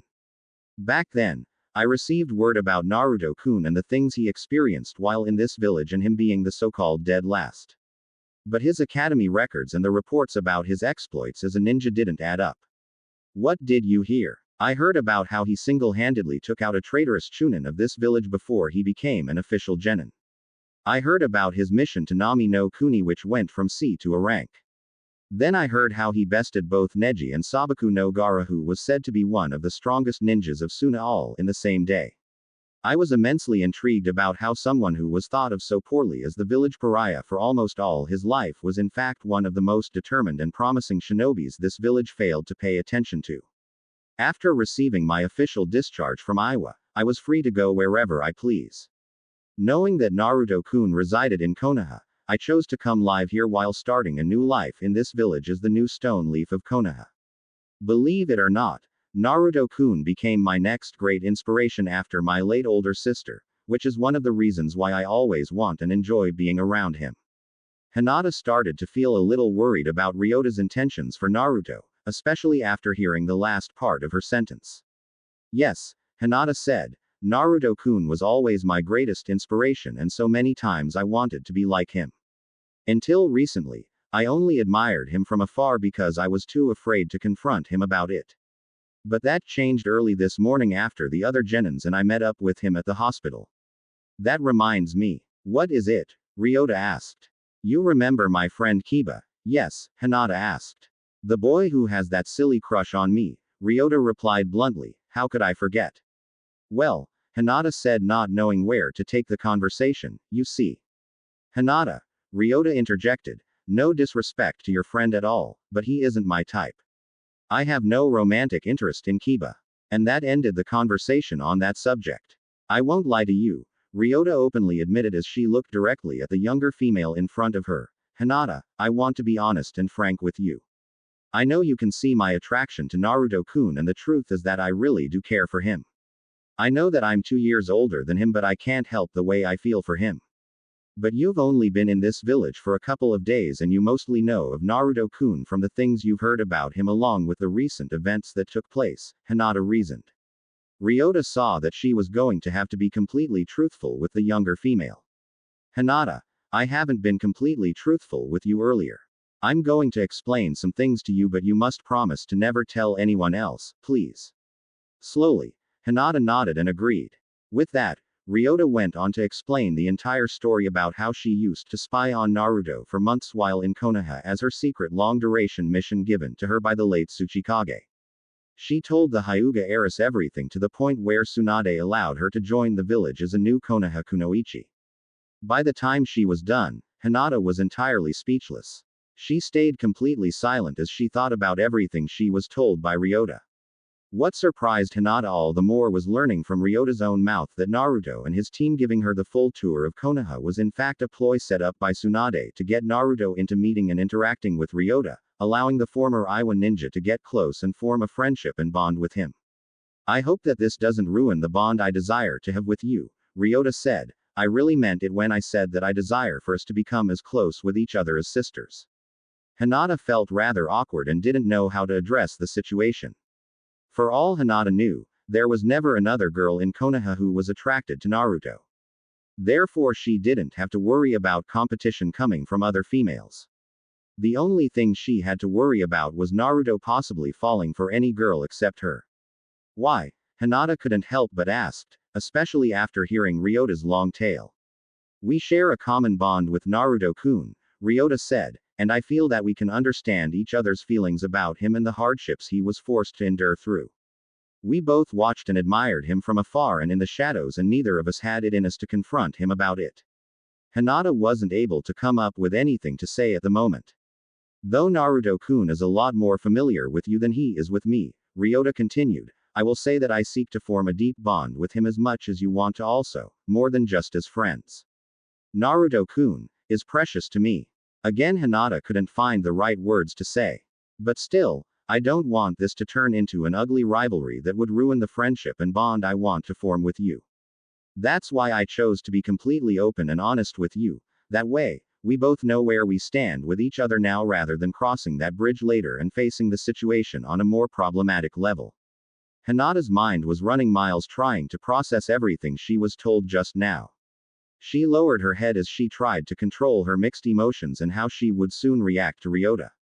She's in love with Naruto-kun also, Hinata acknowledged while going through conflicting emotions and thoughts, and she's been protecting him secretly from Iwa for all this time. Does this mean that there's a chance that Naruto-kun would? Ryota for her part, sat there quietly having said everything she wanted to get off her chest. She felt totally relieved that she got what she wanted to say out of her system. She now had to wait for Hinata's next reaction, and to no surprise, she was worried that Hinata might get upset and want to break ties with her. The silence in the room felt like an eternity for Ryota as time seemed to have slowed down for her. After another 5 minutes, excuse me Ryota, Hinata said as politely as she could before standing up and removing herself from Ryota's sight. The older female watched as Hinata went over to the door and placed her sandals on. Hinata wait, Ryota pleaded out, we sure we can find a way for us to.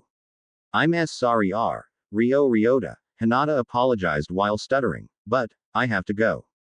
This is all too much at once. I need time to think. Goodbye. Before Ryota could say anything to get Hinata to stay a little longer, Hinata opened to the door and hurriedly left the apartment, making sure to close the door behind her. Ryota sat there alone, after seeing Hinata make a hasty exit away from her. I'm sorry, Hinata, Ryota said quietly as a few lone tears ran down her face. Meanwhile, Naruto was returning back to Jiraiya's house. His long hours of practice left him drained and exhausted with only enough strength to carry himself back. Despite only getting little accomplished with levitation and flight, Naruto was still happy with his progress.